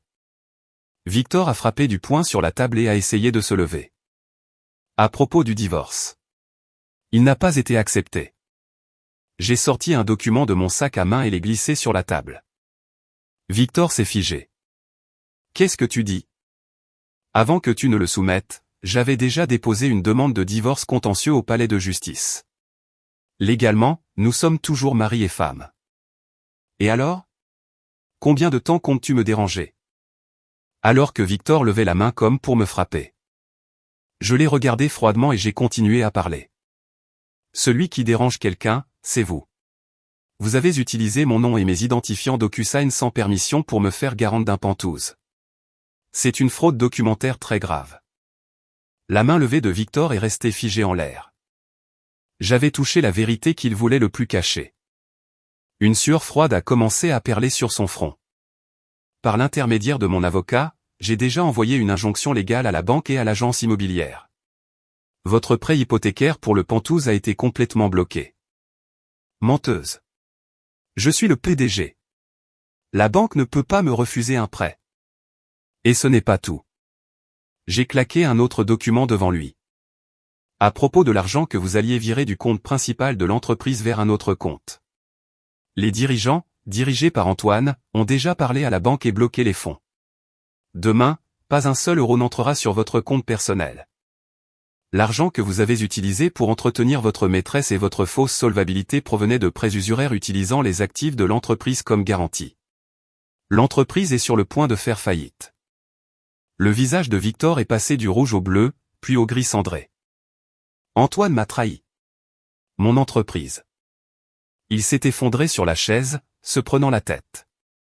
À côté de lui, Léa, qui avait écouté notre conversation, a sursauté. Et, attendez une minute, Victor. Qu'est-ce que cela signifie que l'entreprise va faire faillite? Que vous ne pouvez pas acheter le pantouse? La voix de Léa s'est brisée. Pour elle, qui ne s'était approché que pour l'argent, le fait que Victor soit soudainement devenu un vieil homme criblé de dettes était le pire des imprévus. Je n'ai rien à voir avec ça. Victor s'est approché de moi de lui-même. Je rentre chez moi, Léa a attrapé son sac de créateur sur la table et s'est retournée pour fuir. Juste un instant, mademoiselle Léa. Ma voix calme mais ferme l'a arrêtée net. J'ai un cadeau pour vous de ma part. J'ai sorti une petite enveloppe de mon sac à main et la lui ai tendue. Qu'est-ce que c'est? Léa a ouvert l'enveloppe de main tremblante, des photos et un bout de papier sont tombés sur la table. Les photos montraient Léa s'accrochant au bras d'un autre homme plus âgé entrant dans un hôtel de luxe. Et le papier était le reçu du magasin de dépôt-vente haut de gamme de Saint-Germain-des-Prés où elle avait mis en gage le sac que Victor lui avait donné. Ah! Dès que Léa l'a vu, elle a laissé échapper un halètement étouffé et a couvert son visage de ses mains. Dès que vous avez su que l'entreprise de Victor était en danger, vous aviez déjà trouvé votre prochaine cible. Vous comptiez accepter la bague aujourd'hui avant qu'il ne fasse complètement faillite et vous enfuir, n'est-ce pas? En entendant mes mots, Victor a relevé la tête. Léa, qu'est-ce que cela signifie? Tu as dit que tu m'aimais. Ne me touche pas, mendiant affamé. Léa a repoussé la main de Victor comme si elle voyait quelque chose de dégoûtant. Un vieil homme vantard comme toi, sans argent, ne vaut rien. Ta femme a tout compris et tu as ruiné ton entreprise. Tu es pathétique. Les insultes ignobles des deux ont résonné dans tout le restaurant de luxe. L'homme qui m'avait méprisé pendant 20 ans était maintenant piétiné et méprisé comme quelqu'un d'absolument sans valeur par la maîtresse à qui il avait tout donné. Cette scène était le début parfait de ma vengeance. Attends, Léa, attends. Victor a essayé de s'accrocher à elle. Arrête. J'ai pointé la bague avec le diamant brillant qui avait été oublié sur la table. Vous n'avez toujours pas vu ce qui est écrit à l'intérieur de cette bague que vous avez achetée en détournant de l'argent de votre propre entreprise, n'est-ce pas? À ma voix glaciale, Victor a regardé la bague sur la table, effrayé. Isabelle, qu'as-tu fait à cette bague? Victor l'a ramassée avec des doigts tremblants, a plissé les yeux et a regardé la gravure à l'intérieur. Il ne savait toujours pas que les mots gravés dans ce petit morceau de métal briseraient son orgueil et sa vie en 1000 morceaux. Sous la lumière tamisée, il y avait de petites lettres anglaises, plus petites qu'un grain de riz, mais clairement lisibles, achetées avec des fonds détournés, 1,5 million d'euros de dette. En lisant ces mots, la dernière goutte de sang quitta le visage de Victor. Ses lèvres commencèrent à trembler. Quoi? Qu'est-ce que c'est? Pourquoi est-ce écrit ici? La bague glissa de ses mains et roula à nouveau sur la table. Le diamant, censé valoir des dizaines de milliers d'euros, émit maintenant une lumière froide comme s'il s'agissait d'une pierre reflétant ses propres crimes. Es-tu surpris? J'ai posé ma tasse de thé doucement sur la soucoupe et je l'ai fixée. Le propriétaire de la bijouterie où vous avez commandé la bague est un vieil ami de mes défunts parents. C'est lui qui nous a fabriqué ces bagues en argent bon marché que nous avons achetées lorsque nous nous sommes mariés. Victor a retenu son souffle, stupéfait. Il m'a appelé. Il m'a dit que vous étiez venu avec une jeune fille pour acheter une bague très chère et qu'en plus, vous essayiez de la payer avec les fonds de l'entreprise. Alors, je lui ai demandé une faveur. Je lui ai demandé qu'avant que vous ne la récupériez, il grave cette vérité à l'intérieur. Isabelle, comment as-tu pu? C'était le moyen le plus simple de montrer à mademoiselle Léa quel genre d'homme vous êtes vraiment. J'ai tourné mon regard vers Léa, qui était pâle et sans voix. Mademoiselle Léa, vous croyez que cet homme était un PDG riche et respectable, mais j'ai bien peur que ce n'était qu'une façade. Son entreprise est ruinée. Les sacs de créateurs, les dîners à l'hôtel et cette bague. Il a tout acheté en contractant des prêts usuraires et en hypothéquant les actifs de sa propre entreprise. Cela représente une dette de 1,5 million d'euros. Léa a poussé un cri et a reculé d'un pas, tremblant de la tête aux pieds. Je ne savais pas. Personne ne m'a rien dit sur les dettes. Je n'ai rien à voir avec ça. Elle a regardé Victor avec dégoût. Elle a de nouveau attrapé son sac et a essayé de fuir. Bien sûr que si, vous avez quelque chose à voir avec ça. Ma voix froide l'a cloué au sol. Tous les cadeaux et l'argent que vous avez reçus de lui proviennent de fonds de l'entreprise détournée. J'ai déjà mis en mouvement les dirigeants et mon avocat, Maître Dubois. Demain, vous recevrez une notification légale exigeant le remboursement intégral de l'argent volé, en plus d'une action en justice pour dommages et intérêts en raison de l'affaire. Ne pensez pas que vous pouvez vous échapper. Et concernant ce monsieur plus âgé de l'hôtel que vous avez en ligne de mire. J'ai déjà un enquêteur qui le suit. Si vous essayez de vous cacher, j'enverrai toutes les preuves de cette affaire et de ce détournement de fonds à cet homme. Ça vous convient? Les genoux de Léa ont cédé et elle s'est effondrée au sol. Laissez-moi tranquille. Je voulais juste vivre la grande vie. Pourquoi cela m'arrive-t-il? Elle a couvert son visage de ses mains et a commencé à pleurer bruyamment comme une petite fille. À ce moment-là, il ne restait aucune trace de la femme qui m'avait traité d'inutile et avait trinqué au champagne triomphalement. C'était une fin pathétique. Léa, tu vas me trahir? Victor a crié à Léa, qui était assise par terre. Mais Léa, en pleurs, a crié en retour, c'est de ta faute. Si tu n'étais pas un menteur endetté, rien de tout cela ne serait arrivé. Le restaurant a plongé dans un silence de mort, et les serveurs et les clients ont observé la scène pitoyable de loin. Le prestige et les apparences que Victor valorisait le plus s'effondraient spectaculairement en public. Victor, respirant difficilement, s'est tourné vers moi. Ses yeux nageaient dans la panique et le désespoir. Les fonds de l'entreprise bloqués, le pantouse disparu, sa maîtresse l'insultant et une dette massive de 1,5 million d'euros comme seule compagnie. Soudain, il a posé ses mains sur la table et a incliné la tête vers moi. Isabelle, pardonnez-moi, je me suis trompé. C'était la faute de cette femme. Elle m'a séduit. J'ai été trompé.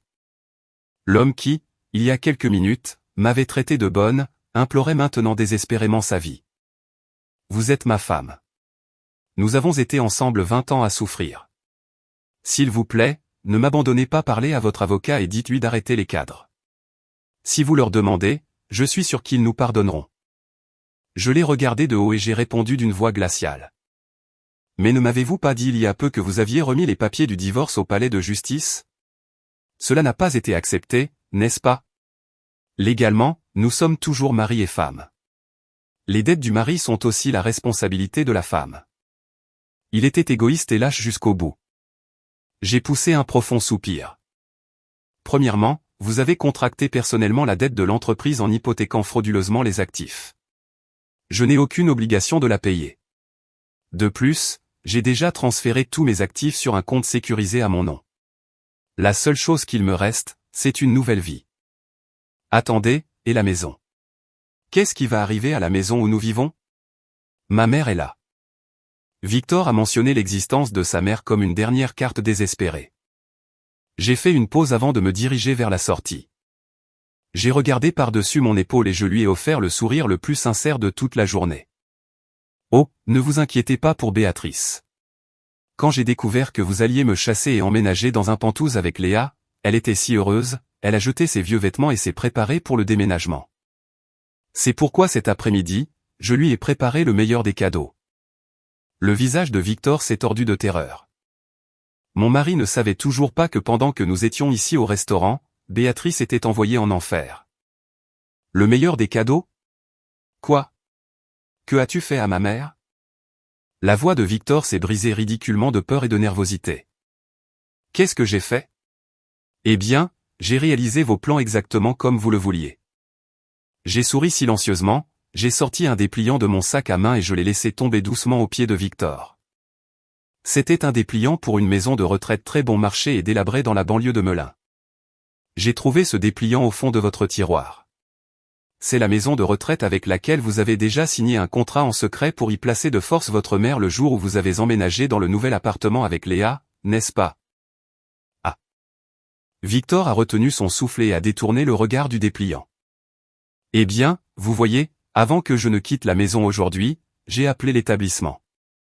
Je leur ai dit, les plans de déménagement de mon mari ont été avancés. Venez chercher ma belle-mère aujourd'hui à 17h. Et comme vous aviez déjà payé les frais d'entrée et signé le contrat en utilisant de l'argent détourné de l'entreprise, tout le processus a été super rapide. Le visage de Victor s'est encore plus enfoncé.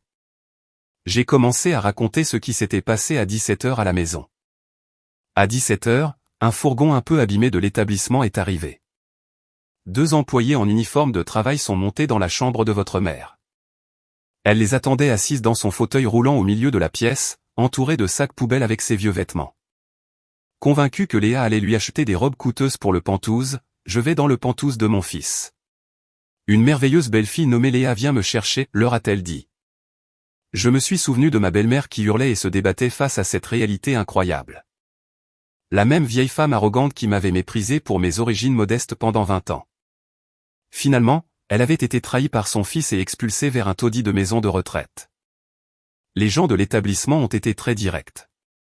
Le fils a signé avec nous. Nous ne savons rien d'un Penthouse. Elle a commencé à crier et à pleurer et à appeler votre téléphone 1000 fois, mais vous l'aviez éteint pour que personne n'interrompe votre fantastique dîner romantique. Ah. Victor s'est pris la tête et s'est recroquevillé sur le sol. Le plan d'abandonner sa mère avait été conçu par lui-même, mais il n'avait jamais pensé qu'il serait révélé d'une manière aussi cruelle juste au moment où il était censé goûter à la gloire. Béatrice, réalisant que son propre fils et la jeune maîtresse l'avaient trompé et abandonné, s'est effondrée sans même pouvoir articuler un mot. Et ainsi, avec seulement les vêtements qu'elle portait, ils l'ont emmenée dans le fourgon. C'est la fin de la mère dont vous vous êtes tant occupé. Quand j'ai eu fini de parler, le restaurant était enveloppé d'un silence de mort. Les apparences de Victor, son prestige, sa façade de grand PDG. Tout s'est brisé en morceaux. Victor a poussé un cri comme une bête et est tombé à genoux. Puis il a rampé à mes pieds, pressant son front contre le sol dans une posture incroyable. Isabelle. Isabelle, je suis désolé. Je me suis trompé sur tout. Je vous en supplie, pardonnez-moi. Un homme d'âge mûr en costume de créateur, prostré sur le sol, pleurant et suppliant publiquement, le visage couvert de larmes et de morve devant la femme qu'il méprisait comme une bonne inutile. J'ai ouvert les yeux. Cette femme m'a trompé. J'ai perdu l'entreprise, la maison, ma mère. Il ne me reste que vous, Isabelle. Aidez-moi comme autrefois. Si vous êtes là, je suis sûr que nous pourrons repartir de zéro. Le regardant, si pathétique, j'ai poussé un soupir. Il ne restait plus une once de colère ou de tristesse, seulement une indifférence absolue envers cet homme. Victor, vous avez toujours été égoïste et ne vous êtes préoccupé que de vous-même. Ma voix froide est tombée sur sa tête. Pour moi, le temps où je vous ai soutenu et où nous avons juré de nous efforcer ensemble, même si nous étions pauvres, était un trésor. Mais vous, à mesure que l'entreprise grandissait, avait commencé à me voir uniquement comme un outil utile.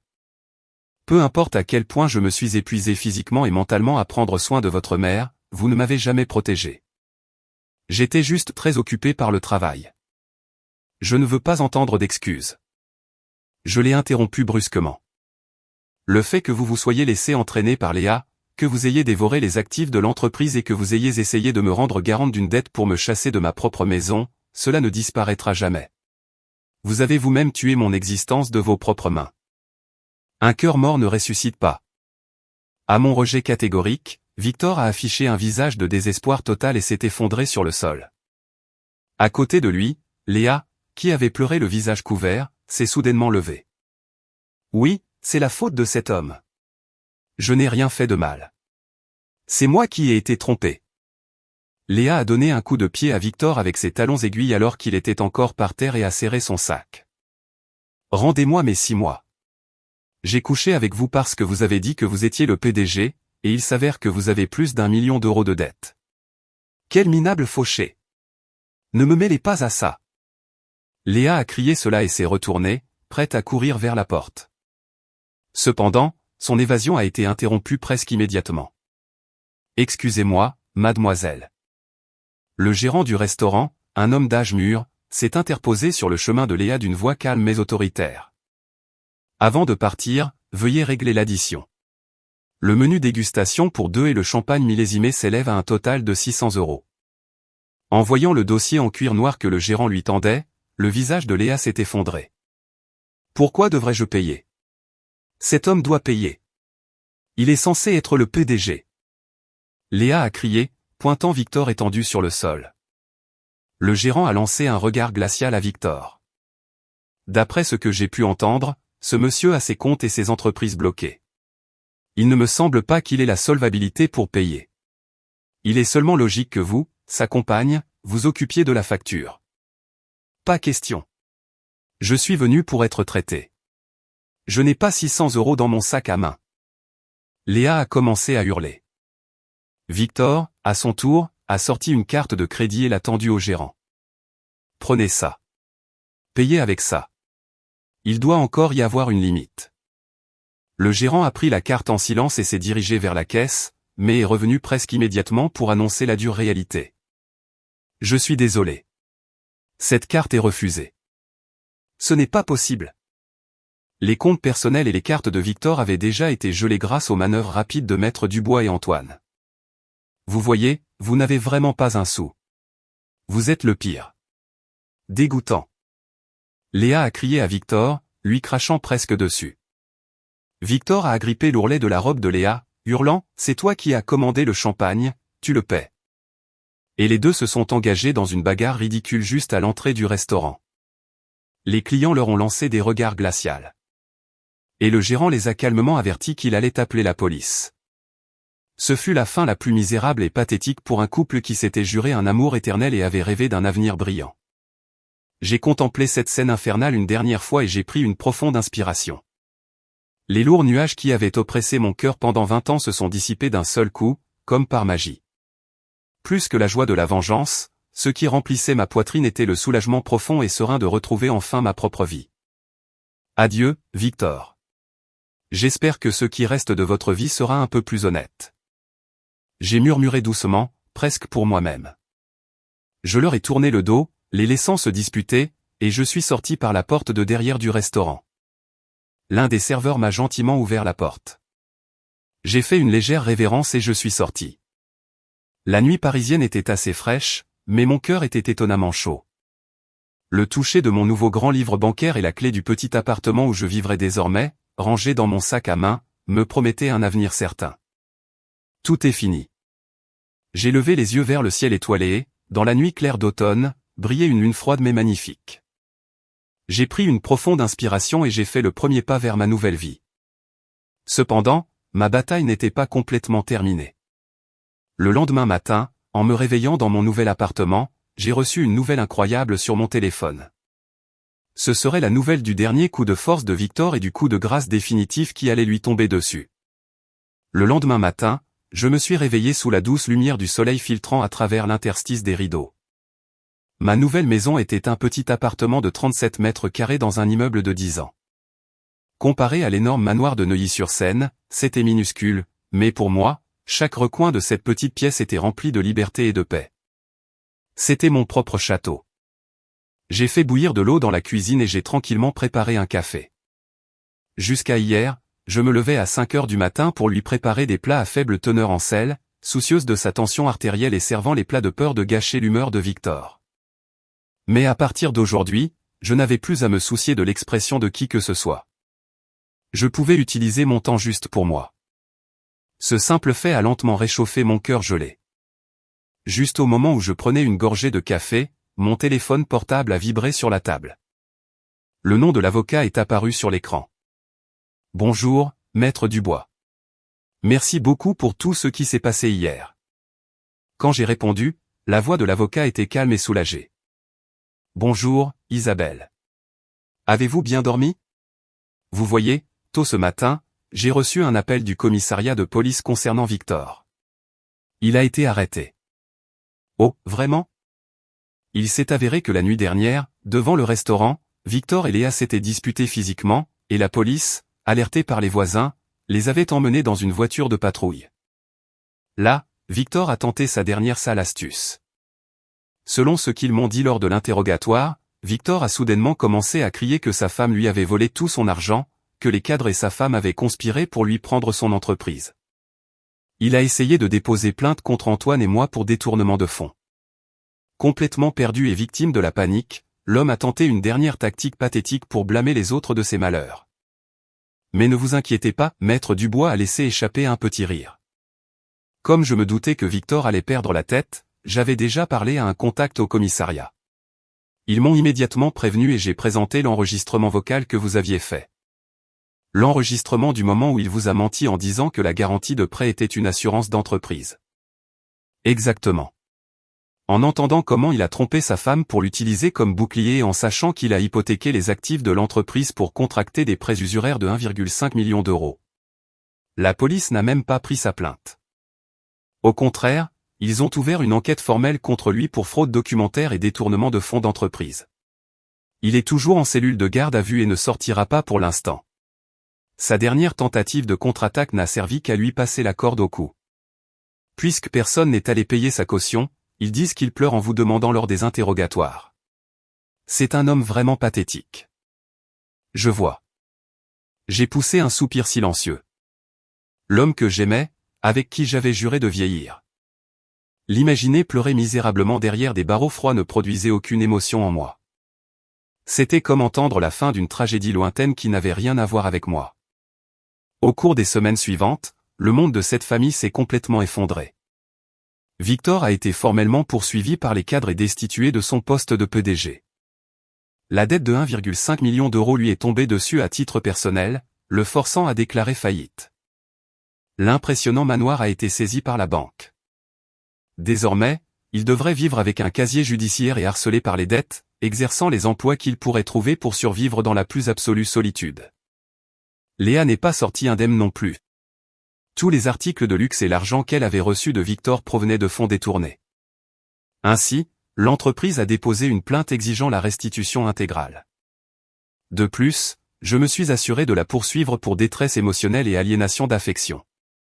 Le monsieur plus âgé, qui allait être sa prochaine proie, a rapidement découvert ses scandales policiers et l'a larguée. Elle a été licenciée de son emploi et a disparu dans la nuit parisienne criblée de dettes. Elle, qui avait essayé de détruire la vie des autres en n'utilisant que sa jeunesse et sa beauté, a fini par payer très cher son audace. Et Béatrice continue de vivre dans cette maison de retraite délabrée de la banlieue de Melun. Apparemment, au début, elle criait aux employés, disant « Je suis la mère d'un PDG. Emmenez-moi tout de suite dans mon pantouse de luxe. » Mais quand la directrice de l'établissement lui a expliqué que Victor était arrêté et qu'ils avaient perdu la maison, elle a enfin compris la réalité et a passé toute la nuit à pleurer à chaudes larmes. Pour elle qui me méprisait pour mes humbles origines et ne se souciait que des apparences, son fils, sa fierté, était devenu un criminel. Et la jeune belle-fille qui la flattait était dès le début une croqueuse de diamants qui ne voulait que son argent. Dans ce monde, la seule personne qui s'était sincèrement occupée d'elle et qui s'était souciée de sa santé, c'était moi. Je veux revoir Isabelle une dernière fois. Je veux lui demander pardon. On dit qu'elle murmure cela quotidiennement dans son lit à la maison de retraite, mais je ne mettrai plus jamais les pieds dans cet endroit. Fin novembre, alors que le vent froid commençait à souffler, une lettre du palais de justice est arrivée. C'était le décret de divorce final. Avec l'arrestation de Victor et sa reddition inconditionnelle, le processus juridique géré par les avocats était enfin terminé. J'ai regardé le papier en silence et j'ai pris une profonde inspiration. Mes 20 ans de mariage avaient définitivement pris fin. Cet après-midi-là, je suis allé dans un café où j'avais convenu de rencontrer quelqu'un. Isabelle, en entrant, Antoine s'est levé pour me saluer. Son visage ne reflétait plus cette fatigue sombre. Maintenant, il avait l'air clair et radieux. Antoine, ça fait un bail. Les choses se sont-elles calmées à l'entreprise? Oui. Grâce à vous qui avez empêché la fuite de capitaux, nous avons réussi à éviter le pire. Nous entamons maintenant une nouvelle phase sous un nom différent. Aucun des jeunes employés n'est parti. Antoine s'est profondément incliné. Isabelle, vraiment merci beaucoup. Vous nous avez sauvé la vie. Non, j'ai juste clos un chapitre de ma propre vie. Si l'entreprise a été sauvée, c'est parce que vous et les autres l'avez soutenue avec honnêteté. Antoine m'a regardé avec une expression sincère et quelque peu hésitante. Isabelle, si vous le vouliez, ne voudriez-vous pas revenir travailler avec nous en comptabilité? Actuellement, nous avons besoin de quelqu'un d'aussi méticuleux et précis que vous. Cette offre chaleureuse m'a noué la gorge. Pendant 20 ans, j'avais été traité comme une personne inutile dans ma propre maison, croyant que personne n'avait besoin de moi. Et maintenant, quelqu'un me demandait d'être à ses côtés. Retenant mes larmes, j'ai doucement secoué la tête. J'apprécie énormément, Antoine. Mais désormais, je veux vivre ma vie paisiblement. À mon rythme, ai-je répondu avec un sourire. Au cours de mes 20 ans de mariage, j'ai toujours vécu pour les autres, pour l'entreprise de mon mari, pour m'occuper de ma belle-mère. C'est pourquoi le temps qu'il me reste à vivre, je veux l'utiliser pour remplir mon propre cœur. J'avais récemment commencé à travailler à temps partiel dans un petit magasin de fleurs de quartier. Le salaire n'était pas très élevé, mais passer mes journées enveloppées dans l'odeur de la terre et des fleurs, à arranger des bouquets pour faire sourire les clients, me procurait une paix étonnante. Je vois. Si c'est votre décision, nous vous soutiendrons à 100%. Mais venez nous voir quand vous voulez. Nous serons toujours à vos côtés. J'ai hoché la tête du fond du cœur aux gentils mots d'Antoine. En quittant le café, j'ai pris un bus en direction du cimetière du Père-Lachaise, où mes parents étaient enterrés. Le vent froid bruissait les feuilles jaunes des arbres. Debout devant la pierre tombale bien entretenue, j'ai allumé une bougie. J'ai fermé les yeux et j'ai joint mes mains. Papa, maman, je suis désolé d'avoir mis si longtemps à vous le dire. Je suis enfin sorti de cette famille et maintenant je suis seul. Beaucoup de choses se sont passées, mais je vais très bien. Je suis contente d'avoir vécu honnêtement et sincèrement, comme vous me l'avez appris. J'ai ouvert les yeux et j'ai regardé ma main gauche. Sur mon annulaire, il restait une légère marque blanche de la bague que j'avais portée pendant 20 ans. Ni cette bague en argent bon marché ni les dizaines de milliers d'euros de diamants que Victor avait essayé de donner à sa maîtresse ne faisaient plus partie de ma vie. Sûrement, avec le temps, cette marque s'estompera aussi lentement. Eh bien, il est temps de rentrer à la maison, ai-je murmuré, levant les yeux au ciel. Un ciel bleu sans un seul nuage s'étendait à l'infini. À 48 ans, j'avais encore la moitié de ma vie devant moi. Mes pas étaient légers, et mon cœur débordait d'une douce espérance vers ma nouvelle vie.